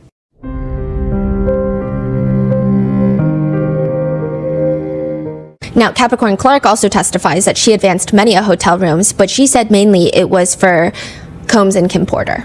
How frequently would he stay at a hotel with Ms. Porter? Once a week. And what, if anything, was your role with respect to hotels when Mr. Combs would travel? To pack and bring and unpack his personal effects? And what did those belongings include? Clothes, toiletry bag, and camera bag? Camera box, actually. Camera box? It was a silver, like at the time it was a silver 45 record carrier repurposed, and it had 3 click-in, 3 point-and-shoot cameras and 1 small mini DV camera. Was there anything else in the camera bag? A small bottle of baby oil and a small bottle of lube. What, if any, lighting was used in the hotel? No lighting. We brought his diptyque candles. That was that. She says on every single hotel trip with Kim Porter, they would have to bring that camera bag 100% of the time. What, if any, responsibilities did you have after one of Mr. Combs' hotel stays? To pack up his belongings and sweep the room for anything that might be left behind? What, if any, damage did you observe in the hotel rooms after his stays? Just baby oil. At the Intercontinental, I would see handprints in oil on the ultra suede walls. Yeah. How frequently did you observe damage from baby oil in the rooms? Frequently, but it was a lot it was just a lot of baby oil. It was just everywhere. It wasn't necessarily only on the walls. And if he would, which women would he bring to hotels most frequently at the time? Kim Porter, Cassie Ventura. This entire part, when Capricorn is talking about freak-offs with Kim Porter, the kids are not there. Sean Combs' mother is there, and she's just frozen, just listening. Later, Capricorn says she was ultimately fired for not applying properly for vacation time, but she thinks it's probably because she kept mentioning all the threats. And what do you recall, Mr. Combs, in these discussions following your termination? That I would never work again, that he would show me that all these people weren't my friends, that he would make me kill myself? In the courtroom, Combs scratches his left cheek with his left hand, just scratches his face. This is the interesting part. Later, Capricorn is asked if she reached out to Combs' attorneys, and she says yes, in which a settlement is reached, but this was in her previous termination, wrongful termination. So she quit, got terminated, and rehired so many times, but on one of the occasions, she did get paid. So she's asked by the prosecution, under the terms of the agreement, approximately how much were you paid for? I'm gonna object, Judge. Which is so fascinating because, if anything, the defense has been so passionate about women who receive money from Sean Combs. They've been very passionate about the figures and passionate about the demands that were made, and suddenly they do not want Capricorn to release how much she settled for. There's probably a few reasons for it. Probably one, because it was such a low amount that it would probably make the jurors go, wow, that's actually crazy. And two, there was a rumor that Suge Knight was on a podcast, and he said the money to pay Capricorn Clark, that settlement money was done by Interscope Records. So that would add to RICO racketeering. It would make it very messy if a settlement for this type of behavior is paid by a company. Now, there's a quick sidebar in which Combs puts his chest in the air, and this is really awkward. So he stretches his chest up as he's sitting, and then his arms are bent at the elbows like he's doing a bench press, right?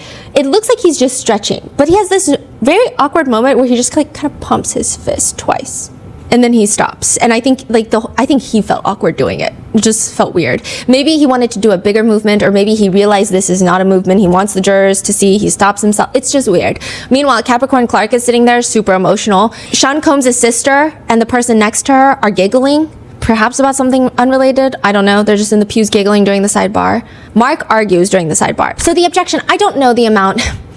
I don't know that the amount is relevant. And I would say it's unduly prejudicial. I don't intend to get into it. I don't know how it advances the relevant issues in this case, what the settlement was for. Again, interesting. But they get back, and the prosecutor makes sure that Capricorn states she has no pending civil litigation against Combs. She has received no other compensation aside from that. But she's also asked, why did she keep going back to work for Sean Combs? I wanted to try and get my life back. She says that she was unable to obtain any other work. She says she did get civil attorneys in 2023 after Cassie filed a lawsuit, and she was upset about it. Did her complaint reference you? Not at all. I was traumatized because it did not reference you. Is that what you're referring to? She did not mention me at all. Did there come a time when you met with Mr. Combs' attorneys in April of 2024? I did. Now, side note, the attorneys that she met with are Mark Agnifilo and Tenny Garagos. Wow. And during that meeting, did you inform what did you inform Mr. Combs' attorneys? That I wanted my life back. And did you discuss what had occurred during December of 2011? I did. What did you inform his attorneys? I told them that he kidnapped me and I went through the events of the day.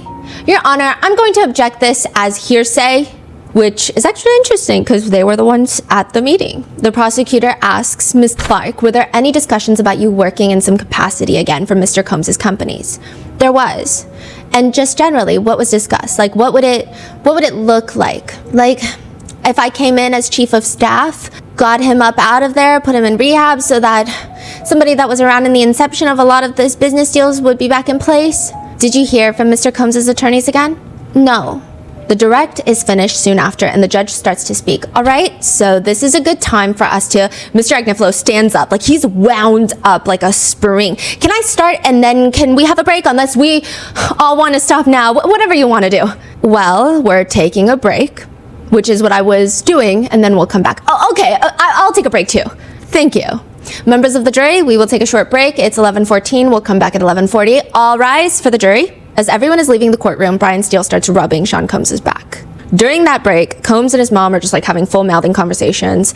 Everybody is ushered back in. Capricorn is ushered back in at the end of the break. Combs has his right elbow on his armrest and he's got his fist up in the air and he kind of hammers it into the air 3 times.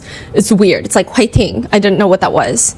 That's the feeling. And then the cross-examination begins. Mark Agnifilo takes the stand and immediately he starts talking about the setup of the conference table when they all met in 2024 because Capricorn met with him and Sean Combs was there. He's drawing the picture. Even Combs is looking at him, mouth slightly agape, just blinking his eyes.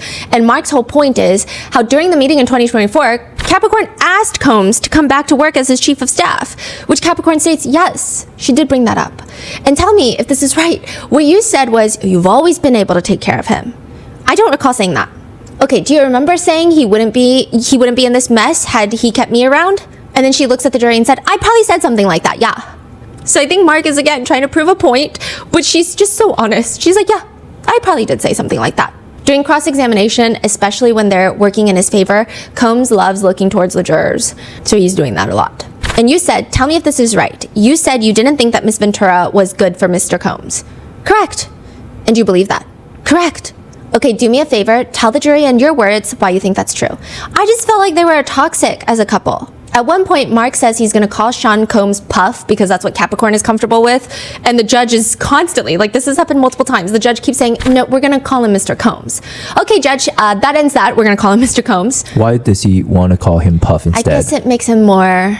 And then I think the timeline, a lot of the jurors look like they would be from the era that Sean Combs was Puff or Puffy. Versus I feel like my age, everyone knows him as Diddy. I see. And like the older groups know him as Puff, Puffy, and That's all. Just make him sound a little bit more relatable to them. Now there's a few other notable moments. Mark Agnifilo wants Capricorn to tell the jury about Capricorn's friendship with this woman named Jeanette, to which Capricorn is very, again, this is why I think her testimony comes off very well received, is even during the cross, she comes off so suggestible. Like Mark is telling her, tell the jurors, and they say that a lot during the cross-examination. It just means say it out loud, but she will literally turn her body towards the jurors and start explaining her friendship like she's doing the icebreaker at work. So Mark will tell her, so tell the jury about your friendship. She turns to the jurors. I'd moved to New York. I was working in advertising. I was living in the Bronx, hated the Bronx. My friend Jeanette, I met her through a mutual. My roommate had a girlfriend and they were friends, and then we kind of got closer, and then the girlfriend, because they were vegans and whatever. So me and Jeanette, we formed a friendship, and she went out a lot. She was like a popular New York City, Lower East Side girl, New Yorker. And she would hang out with different people, but she would often hang out with Mr. Combs and would invite me and then just sort of like start hanging out, us three as like a little friendship group. Even during the cross, it's hard to not like her. Right, okay. So it's likable. It's very, very likable. It feels like you kind of almost want to protect her. It's like, Oh my God, this whole front area of attorneys, the prosecutors, the defense attorneys, I mean, these are all sharks in the water. Yeah. Like these are... They're polished. Yeah, They're- and you just want to be like, oh, okay, wait, can you stop oversharing? Like you want to almost protect her in a sense. Right. Another time he's telling her, quote, tell the jury that story of how she starts working for Combs. Again, she turns her chair completely. So I was working in advertising, and then September 11 happened, and then I went to a film company called Crossroads. Awesome people. They paid off my student loans. They were great. And then I put my resume on Monster. It was like a new website at the time where you could upload your resume, you know, similar to, I guess, whatever the ones are now. So like she's she's talking to the jurors like best friends. Mark also tries to ask her if Combs was doing drugs when Capricorn met him, meaning, was he using drugs at that time in his life? But Capricorn hears, was he doing ecstasy when you met him? Not when I met him. No, I don't mean at the time. I mean in that time period. Yeah, in that time period. And I'm trying to, do you remember telling Mr. Combs that you had a crush on him, even going back to when you were friends? No. All right, I'm gonna just ask to show the witness defense exhibit 946. This is just for the witness and the parties, and if we can blow it up. Can you read that? Is that big enough for you? Yes, I can see it. And she looks at it, and it looks like Capricorn is looking at a picture of a UFO that landed on the tippy top of the Eiffel Tower. She looks flabbergasted. Even Sean Combs is glasses on, booty scooched to like the edge of his chair, looking at the screen like, where's Waldo? It's a text message thread between Capricorn Clark and Combs, with Capricorn texting Sean Combs, totally unrelated to our current conversation, but did you ever know that I had the biggest crush on you before I started working for you? We hung out all the time. I played it super cool. Jeanette might be the only one that knew. I don't think you knew. I couldn't tell if it was mutual. I just knew for sure that you like to have me around. We called you Choc, short for chocolate. I was just thinking about them nights before everything. So nice, great memories. 20 years ago, time is wild. Do you have any memory of that at all? I really don't. No? No. So before you worked for him, am I right? You liked him. Forget about crushes for the time being. You liked him. I liked him as a friend. You liked him as a friend, right? Yes, as a friend. Yeah, I'm sorry. I'm gonna have to keep doing that to you. Like, it's so interesting because I feel like in any other witness cross-examination, this might be like an aha moment. But I got you. Yeah, but it doesn't feel like that at all. Like, even the email reads like Capricorn Clark. Like, she just seems like the type that says a bunch of things when she feels it and then doesn't feel it anymore. Like, she seems like that personality, so it doesn't feel damning even in the slightest. So like whatever Mark is trying to do is not working on her. No, not at all. After this slightly embarrassing perhaps moment, instead of letting Capricorn put her guard up, Mark Agnifilo is doing the best he can. He's pretty good at crosses other than his filibustering. It seems like he talks to her about working at Def Jam, and he references like back when like Run DMC type thing, like all back that far, or not that far. Not that far. I'm not that old, sir. So like everyone giggles and Mark is giggling and he says, well, I am. And he's just making her comfortable again. She states, I'm more Foxy Brown, Redman, Method Man, Jay-Z days. Got it, got it. Even during the cross, Capricorn is a likable witness in the sense that nothing feels like a reveal. Nothing feels like an aha moment. Even though there were so many times where it could have been. Even when answering another question, she's like whispering and counting months. She's like, if I started in, I think it was April, so April, May, June, July. Like, she's just so, it feels like such a normal person, just counting out the months. Eventually, Mark Agnifilo leads the conversation back to the missing jewelry, in which he asks if Capricorn knows anyone else in the company that had a lie detector test administered. So we actually do know that David James, remember, he had the lie detector. But Capricorn states Mike B. Who is Mike B?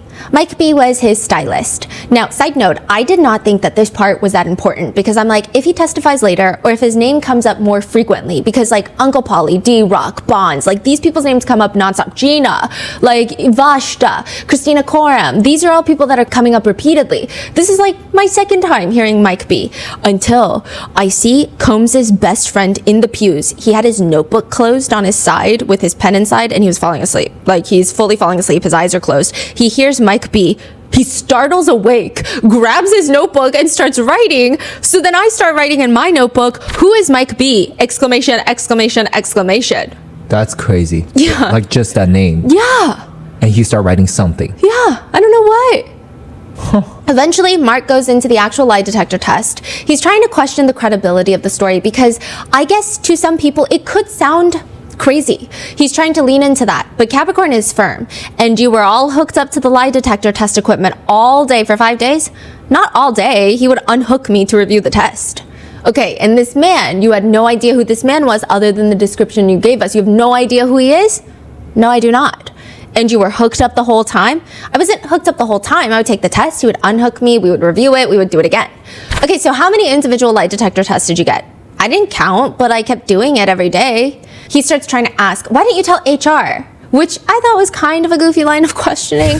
Did you call Vashta and say, I've been locked up in New York, in a New York City building that locks from the outside for 5 days? I didn't, I feel like this is some kind of violation. I did not. Vashta was approachable, right? Futile conversation, but yeah, she was approachable. Okay, and you never called Vashta to say, you should know an employee of this company is being kidnapped, locked in a building in New York City that locks from the outside on the 6th floor, being given lie detector test after lie detector test every day for 5 days straight. You never had that conversation? I did not. And you said that Paul brought you to the 5 times as white as you man, right? Again, trying to poke holes in her story, pointing out things that maybe some jurors would find too crazy to be true. But Capricorn is looking at him like, oh my God, finally someone who gets it. Yes. She's like, yes, he's the one that brought me to the 5 times as white as me, man. So it's like, Okay. it's not working in the way that it would work maybe with any other witness. It just doesn't really work. And then Mark goes on to point out that Capricorn was fired multiple times. She just keeps coming back to work for Sean Combs, sometimes even taking a pay cut. Capricorn emotionally states, I worked for him in many roles over a long period of time. I think I was a really good employee for him. And she starts kind of crying. And he would tell you that? He would. Combs is just nodding along, which I don't know. I feel like a lot of this is getting into slightly culty territory. I'm not alleging that anything is a cult. I'm not getting conspiratorial, but it does feel really icky. Like, I get what the defense is trying to do, but also it just feels like everyone worked really hard for him, gave up their lives for him, and he's just like, yeah, nodding. Like, don't forget my toiletries. He just shows no sympathetic emotions. He's just sitting there like, okay, cool. Mark Agnifilo says, and from what you could see, a lot of the people in this orbit worked hard for him, right? I don't think they worked as hard as me, but yes, people were working hard. Separate from all this stuff, I did learn a lot of stuff from Mr. Combs. So remember the judge told Mark Agnifilo to call him Mr. Combs. So she says Puff by accident. She startles herself, looks at the judge and is panicked and is like, Mr. Combs. Like, she looks genuinely scared that she said Puff instead of Mr. Combs. Like, this is what I mean by saying she feels very genuine on the stand. He has ideas. He knows how to execute. He's tenacious. He wanted to break the glass ceiling as it related to what we were allowed to do as Black people in the business world. And it helped when you work so hard to be working with somebody who would match wits with you on the fervor to be successful. And she's sobbing at this point. Mark asks her if she needs a minute. No, I'm fine, sir. Sorry. This is just very complicated. Combs, again, is just leaned back in his chair looking like a bored businessman. He will frequently glance over at Mark with his mouth slightly agape, just blinking and staring. But I feel like the crazy thing is he looks at the jury to kind of, the feeling that I get is he's looking at them like, you see, they love me. But I feel like if I were on the jury, the feeling I would get is like, wow, you don't even care. Like, this girl that you've known and worked with for that many years, is this falling apart on the stand? Like, there's nothing in him that showed any sort of like, oh, I didn't know she felt that way. Or like, damn, what a shitty situation that I put her in. Nothing. It's just like, you hear that? She said I was amazing. She said I was breaking a glass ceiling. Did you hear that? Like, that's the feeling. And if I were on the jury, I'd be like, I'm getting the ick. I don't know if it relates to the charges, but I'm getting the ick. And you were saying, like, even at times you were getting like emotional, right? Yeah, this is him and her had such a long running relationship, and it doesn't seem like he showed much of emotion. There's actually one part where a lot of people in the press later commented that they almost started crying, and same with me, I almost had to eventually Mark is like, I want to talk about Cassie Ventura for a bit. Okay. Capricorn says that she got along with Cassie really well until they didn't. I would say our issues developed after she started dating him. I would say she got a little more, and she starts kind of moving her head around in 2008, I would say, perhaps. And so just so the record reflects, you said she got a little more and then you moved your shoulders. Oh, sorry, yeah. No, it's all right. What were you conveying? What are you telling the jury? She got a little more bravado as being his girlfriend the longer it lasted. When you say she got more bravado, how did that manifest itself to what you could see? Sometimes she thought that I was being paid to help her, just that her expectation level was increasing. She went from more being a sweet model to a feisty girlfriend. Okay, and did you think she was very talented? Okay, this is the part where literally the next day everyone in the press was like, why is everybody catching strays nonstop in testimonies? I think she had talent, and I think she was a very beautiful girl. Okay, so I asked if she was very talented, and you said she was not very talented as far as you're concerned. True. You said she had talent. Why do you think that she has talent as opposed to being very talented? Talented to me is Whitney Houston, Mariah Carey. Very talented is that level of performer, entertainer. Cassie was more of a studio artist, a little more comfortable in the vocal booth to have a little bit of things equalized for you and, engineered properly, less of a live performer. She states that Cassie is a hard worker, but also not a hard worker. And in what ways was she not a hard worker? Oh, well, I would say that most of the time she preferred to be with her boyfriend. But she does mention that Cassie's hard work decreases once Kim Porter has her twins, the Combs twins. After that, you saw that she wasn't working as hard. Not as hard. And it doesn't come off as Capricorn is trying to talk badly about Cassie on the stand. It just seems like she's very unfiltered and just says everything that's on her mind. At another point, she's talking about a hairstyle that she worked on Cassie with, and she describes it like she liked it. She loved the hair. She was like, yeah, let's do it. I said we could cheat it with a weave, but it would be cooler if you dye your hair. And she was like, ooh, I love that. So it was cool. Like, she's just so expressive. Meanwhile, Combs is rustling through his little notes like he's looking for something.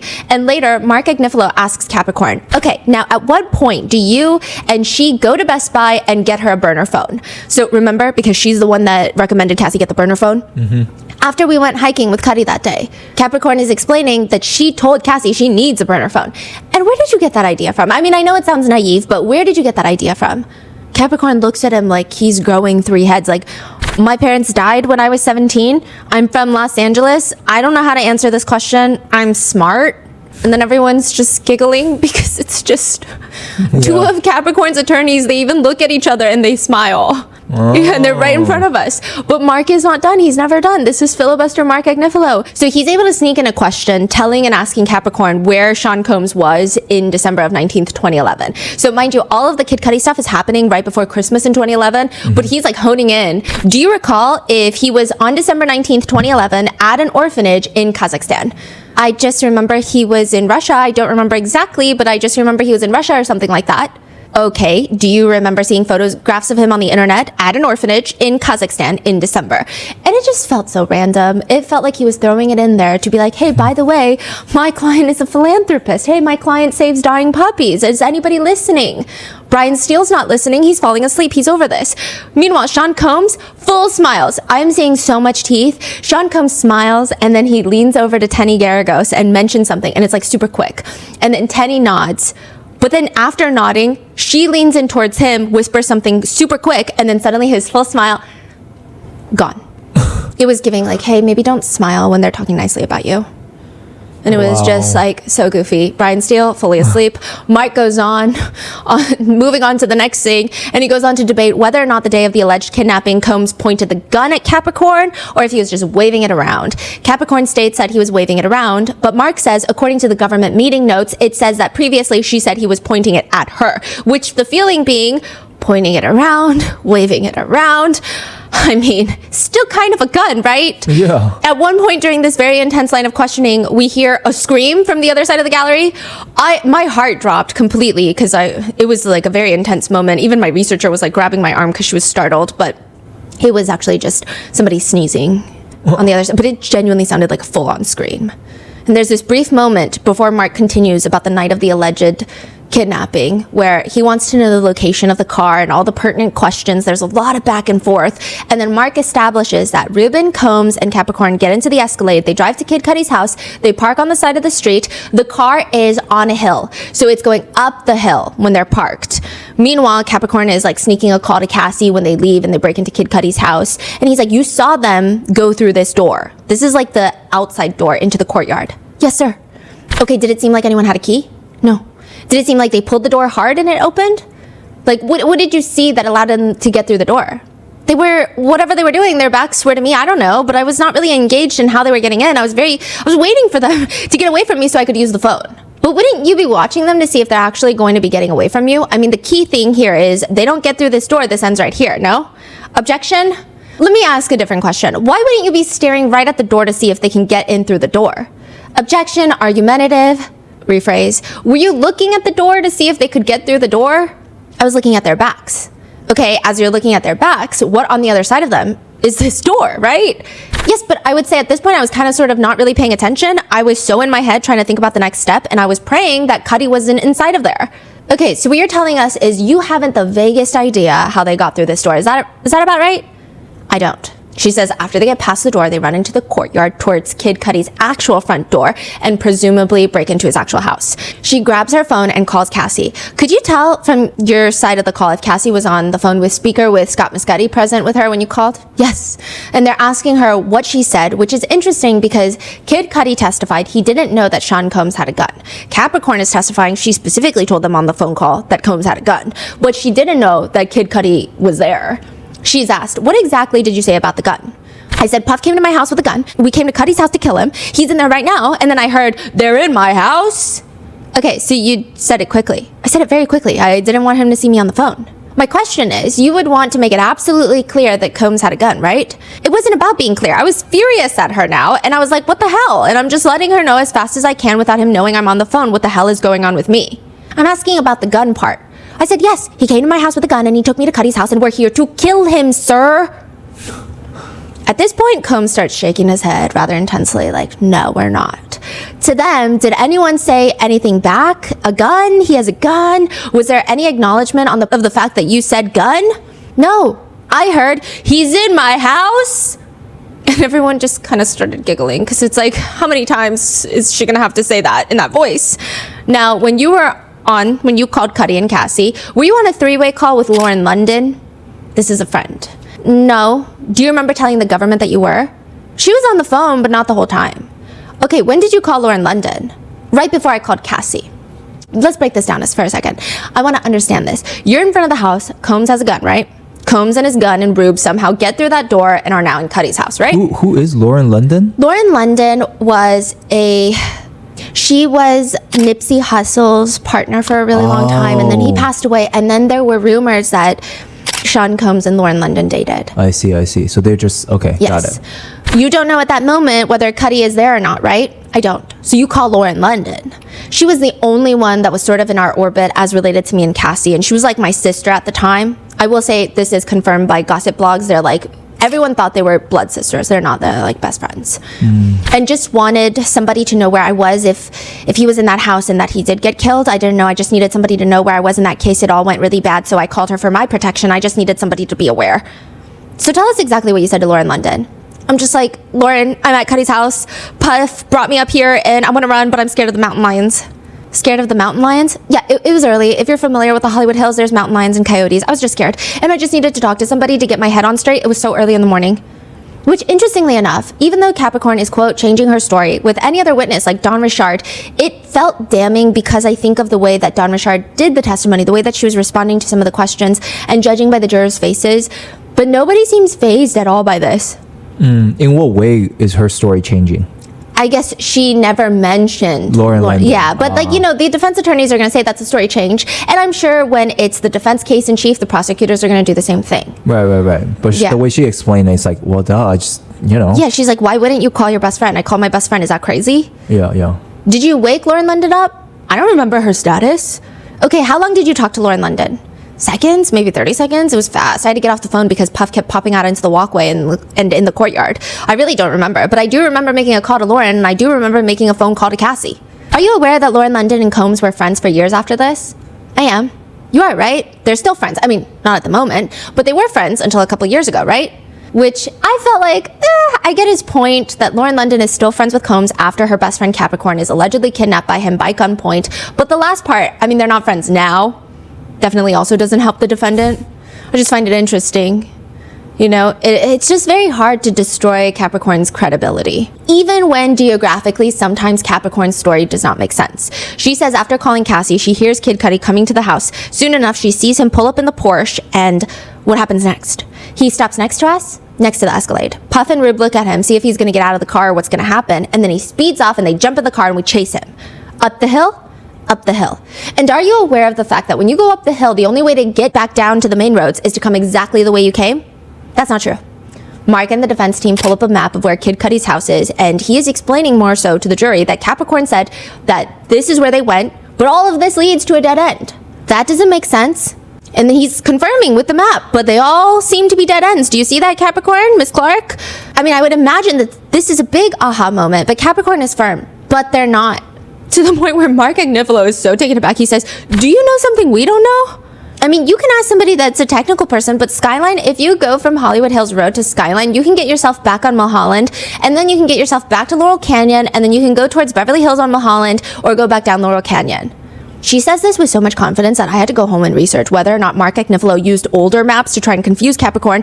I'm looking up if maybe the maps of the Hollywood Hills are not as accurate. It's not. It seems like it's quite the accurate map. However, this is how convincing Capricorn is in her story. I feel like maybe there's some sort of misunderstanding. Maybe like she meant they went a different way. Because if you go the different way, you do see Skyline, you do see Laurel Canyon. And then she said she was going south on Laurel Canyon when the police were going up Laurel Canyon. So I'm like, I feel like this, but that's crazy because that's how she came. Yes, she came across. Like not convincing in the sense of like, we don't think she's telling the truth, but in the sense of like, she's so firm with her answers. She's been so transparent, but the whole time Combs is just shaking his head in disagreement. Like, I can't believe how crazy this story is. Which honestly, there have been a lot more of these, like, I'm so confused. However, everybody is giggling to release some tension in the courtroom, so I guess we will all giggle. And a lot of those moments come from previous employees of Combs, like Capricorn, but also David James. David James, another former personal assistant, he talks about the time that he took ecstasy. He says, it was a New Year's Eve party and Mr. Combs gave me the night off, but he invited me to the house to the party and to celebrate New Year's Eve. So I went to Mr. Combs's bag and I took a pill of ecstasy that night. So he's doing this without Sean Combs's knowledge. And then he is asked, what happened after you took the ecstasy? I was feeling pretty good. Can you describe the feeling of taking ecstasy? I would say it's ecstatic. So I was also drinking Ciroc that night. So I was drinking and on ecstasy. Normally I'm very straight edge, don't normally have too much emotion, but this night I was like dancing, said I was Diddy bopping all over the party. And the gallery starts giggling. A few of the jurors are sharing glances. What happened after you started Diddy bopping, as you describe it? I was just vibing. And even Combs is smiling, but he explains that afterwards, after Diddy bopping, he gets called into Combs's office where Combs tells him, yo, Playboy, is that you dancing around the party? And I said, yeah, that was me dancing around the party. He said, you were on ecstasy that night. And I said, yes, sir, I was. And he kind of nodded his head and said, okay, well, I'm going to keep this footage in case I ever need it. What footage? Of him Diddy bopping to embarrass him. Later in the cross, Mark Agnifilo is asking David James about his title, and he's like, but your title was personal assistant, just so I know what to call you. And David is like, call me David. Other times, David James is asked by Mark Agnifilo, the same one that's doing Capricorn's cross, that whenever Combs ran into fans at McDonald's, let's say, you know, Mark says, in your opinion, did he intend to be gracious around these sort of things? I don't think gracious is a word I would use to describe Mr. Combs. Okay. But he keeps doubling down. Did he ever sign autographs for fans? He did not. Actually, sometimes I would sign autographs or his executive staff would sign autographs. He would send those out if we got fan mail, for example. He did not sign many autographs. He also tries to make David James feel good, saying things like, long days were never a problem for David James, though, because he never gets tired. To which David James responds, that's not true. One day I was actually driving home from the studio in LA, and I was actually driving the car this night, and I blew through a red light, and Mr. Combs got very upset with me, and he was like, what are you doing, man? We can't be blowing red lights. We'll be pulled over by the cops. I just turned around, and I said, I'm fucking tired, man, like I'm exhausted. So then Mark is like, okay, let's move on. And the whole time, Sean Combs is sitting there, and he's kind of making these very specific expressions, which he does for all of his personal assistants when they share stories like this, which is, I've never heard this story before. Like, he is, in my opinion, trying to appear very confused. Like, where's this story coming from? There's another part where David James admits during the cross-examination that one of the security staff members, Roger Bonds, had picked up two women that were sex workers. And he says, I wasn't familiar at the time that they were prostitutes. That's how he words it. Tell us what happened. Roger Bonds and I went out to eat. We went out to have drinks one night. We were off. We went to the hotel lobby. We met two women, and we brought these two women back to Mr. Combs' residence. Combs was not there at the time. He was at a hotel. Did you ask anyone if you could bring these women back to the house? I mean, Roger Bonds, it was his idea to do it. Okay, Roger Bonds made you do it. It was often that security detail would actually invite women over to the house without Mr. Combs' knowledge. And it turns out that these weren't just women. They were what? Well, after we had intercourse, they asked me for $200. I was very surprised. I was like, what do you mean? And I called Bonds and I said, why is this woman asking me for money? I had no idea she was, you know, a person to ask for money after that. And I was against paying her. So I told Bonds, I don't want to pay her for this. I don't understand. Why? He said, you better pay her because we don't want any problems here at the house. So pay her. And you paid her? I did, and then she wanted to take a shower, so I asked her to pay me $200 to take a shower. How did that turn out? I got my money back. You got your money back. Congratulations. And everyone in the courtroom is giggling because we don't really know what else to do. Even Sean Combs is glancing around to check, like, am I allowed to giggle? And he, like, glances around and then he gets a little chuckles in. I will say, though, to offset these lighter moments, there is this odd feeling that whenever a former personal assistant talks about Sean Combs, and I say this so that you understand the vibe, a lot of them sound like they were in a cult. They will get so emotional talking about the trauma of working for Combs. They will be so firm in their insistence on seeing violence amongst themselves or with Cassie and others, like whether they are receiving the violence or whether Sean Combs is putting that violence on Cassie. But the second they're asked to talk about Sean Combs as a boss, it gets strange. George Kaplan is another assistant who was subpoenaed by the government to testify, and I feel like most of his testimony helped the defense. He does state that some parts of his job were hard. It was my first week on the job. He asked me to go to Whole Foods and get a BPA gallon water bottle, and they didn't have it, like a BPA free gallon water bottle. And I didn't want to be coming back late, so I got 2 half-gallon water bottles to make up the whole gallon, and that was insufficient. How did Mr. Combs respond when you brought him 2 half-gallon water bottles instead of 1 gallon water bottle? He was angry. He told me that I did not bring him what he asked for. Meanwhile, when he talks to Mark, the entire cross is just making Sean Combs looks good. He says everything that Mr. Combs did and does, diversity is a very important part of it, especially for the African American people. When you work with him, Mr. Combs, part of the job, no matter if you're close to him or not, he has an extremely infectious vibration. I mean, you are around him and you feel his excitement, you feel what he feels, and he's very adept at projecting that. I have never worked harder in my life. Mark Agnifilo asks George Kaplan, you've never worked harder in your life. And they always say, don't ask a question you don't know the answer to, but here I go. Looking back at it, was that a good thing or a bad thing? I can't answer that question. It's proven to be one of the most complicated pieces of my life. Is he the one that had a immunity? Yes. Immunity before he started talking, yes. right? Although nothing he said was particularly crazy. There was some drug conversation of purchasing drugs. He says it was sad when he would get yelled at by Sean Combs because, quote, I'm a young man and this is a God among men talking to me. Wow. But he also says he didn't just push me to my deepest depths, he introduced me to depths that I did not know that I had. It helped me not only professionally, but that piece helped me grow up as a man. He also mentions that the entire company gets paid time off on Biggie's birthday because it's a holiday. He says that he still reaches out to Sean Combs for his birthdays, and he says, I invited him to my wedding. I did not hear back. And again, it's like that moment of like, wow, these people are talking about how they gave up everything for Sean Combs. And he can't even message you back. And I told him that I had a baby. And yet you still sit here today on the witness stand of his trial, and you have respect for him? Yeah, I'd say that it's a complicated relationship at this point. I think I have lots of complicated relationships in my life, and I think this perhaps falls in that bucket. So it sounds like, Sean Combs is this like very high status person, and it's not like Sean Combs like necessarily kind to them or very nice to them. Like he pushes them to their maximum, but still he's this very influential person that, did a number on their it's not because Sean is like nice to them in any way, right? I don't think so. Correct? Is that the feeling from him? Yeah. Like he never say that Sean was like cares about him or anything like that. But I think this is the feeling that most people would have working for someone like Sean Combs. I think it's just a natural human thing. When you work for someone that is at such a high level and they might be so cutthroat, you almost rationalize it in your head as this is what it takes to be great. And then once they do compliment you or they say one nice thing about you, you feel so validated. Because it's like, it's not a random person saying this to you. This is one of the more powerful people in the industry. This is, like it feels really real. I wonder if this is just a normal thing that happens. Yeah. And you didn't want to come here today. I desperately did not want to come here today because you have nothing against Sean Combs, right? Correct. Now, same with Capricorn. During her cross, she's shown an email between her and the head of HR where she's just like wiping tears and she's talking about how she got fired. And even though she had so much trauma from her job, she's so sad about getting fired. Now, after her termination, she does get hired by Chris Lighty to be 50 Cent's day-to-day manager. But right before her first... she worked for 50 Cent? No, because right before her very first day at work, Chris Lighty ends up passing away. So I think Chris Lighty works for 50 Cent. Yes, and Chris Lighty hired her. But then Chris Lighty passed away. I think it's probably a whole new team that takes over the management of 50. So she didn't get the job? No.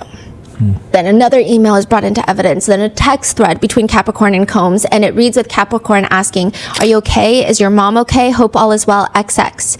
Sean responds, "Yes, we're great. How are you? Hopefully you'll forgive me soon. It's been long enough. I feel like you forgave everyone but me. Anyways, be well, XX." She's like sobbing while Mark Agnifilo is reading this out loud.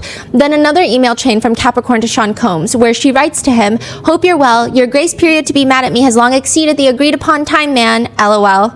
Mark has her read out the second paragraph and she's just crying nonstop.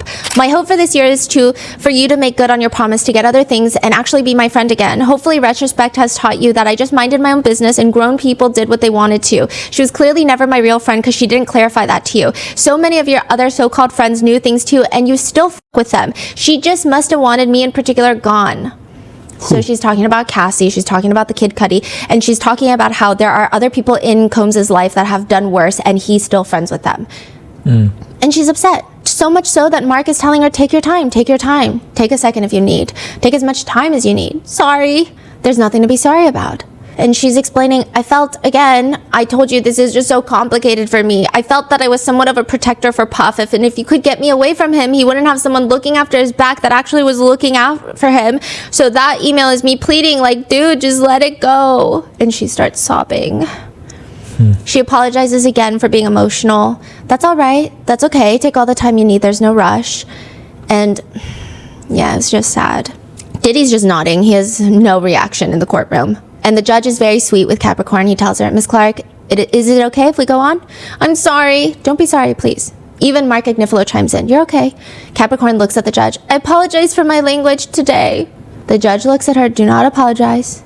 "Mr. Agnifilo, when you're ready." "You ended up coming back and working with him again, right?" "Yes." "From your perspective, he heard you." I don't think that was the case. I think that he did what Cassie wanted and Cassie wanted me back." "All right, can I ask you a question? Did that hurt that he would only take you back because that's what Cassie wanted?" "Yes, absolutely." And she starts breaking down again.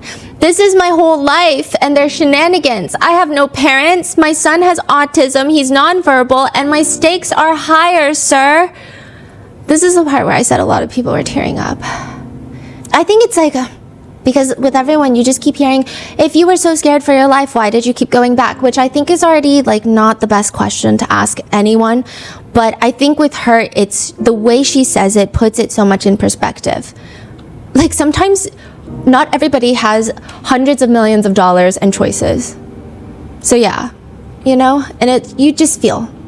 Okay, so you reached out to him consistently, right? And I'm sorry, through the year 2018, 19, 20, 21, 22, you wanted him to forgive you, am I right? "I wanted my life back, sir." And your life, when you say "I want my life back," you wanted to work with him again. "I wanted to work with the music industry and use my core competency." During the redirect, Capricorn mentions that part of her settlement agreement was that Combs would give her a positive recommendation to get a job, which he doesn't even do that. "How long were you looking for work?" "I was looking for work until I pretty much got pregnant." "In what year was that?" 2015. "Were you able to obtain work?" "No." "Why not?" "I was blacklisted." "Did you return to work for Mr. Combs?" "I did." "Why did you do that?" "I wanted to take the opportunity so that other people could see that I was a valuable person and that I wasn't disposable." "Why did you need Mr. Combs' approval for that?" "At this level of business, he held all the power as it related to me." During the recross, Mark Agnifilo focuses mainly on Cassie with asking, "Do you remember saying at our meeting in 2024 that Cassie said to you that if you told Cassie you should move away from him and date other people, right?" "Yes." "And she said to you that Jay-Z was taken, who would she date?" "True. She said that." "She did." "Nothing else. Thanks, Judge." And that is the end of Capricorn's entire testimony. It's very interesting because prior to this, I felt like I was living in two worlds. So I would go into the courtroom and I know that the jurors are not supposed to be making faces or like nodding their heads, but you can kind of get vibes. And I felt like even throughout Cassie's testimony, there was a disconnect and what felt like a very big difference between the energy inside the courtroom versus the online sentiment of her testimony. I felt like a lot of the jurors some of them looked to me not perceiving Cassie's testimony well. And you're kind of like frustrated a lot of time when you come home. You're like, man, why is it not? Yeah, because it's like when you actually take a second to think about it, and maybe the jurors go home and they take a second to think about it. When you think about it, there's so many reasons why certain things unfolded the way they did. But when you see some of the jurors' reactions, it's like it always felt like a lot of the case was not working really for the government. And then this is when things started going the opposite way. Like Capricorn Clark's testimony, I think it's really hard for jurors to A, not believe her, or B, not resonate with her. I think even if you have doubts about some parts of her story, I feel like it's so hard to not resonate with her emotions. I just didn't see a single person smirking or like looking like, this is so, I don't believe you. Like, it didn't look like that at all. So it's been this was a very noticeable shift. I think, you know, you even see it online. I think with Cassie's testimony, maybe it's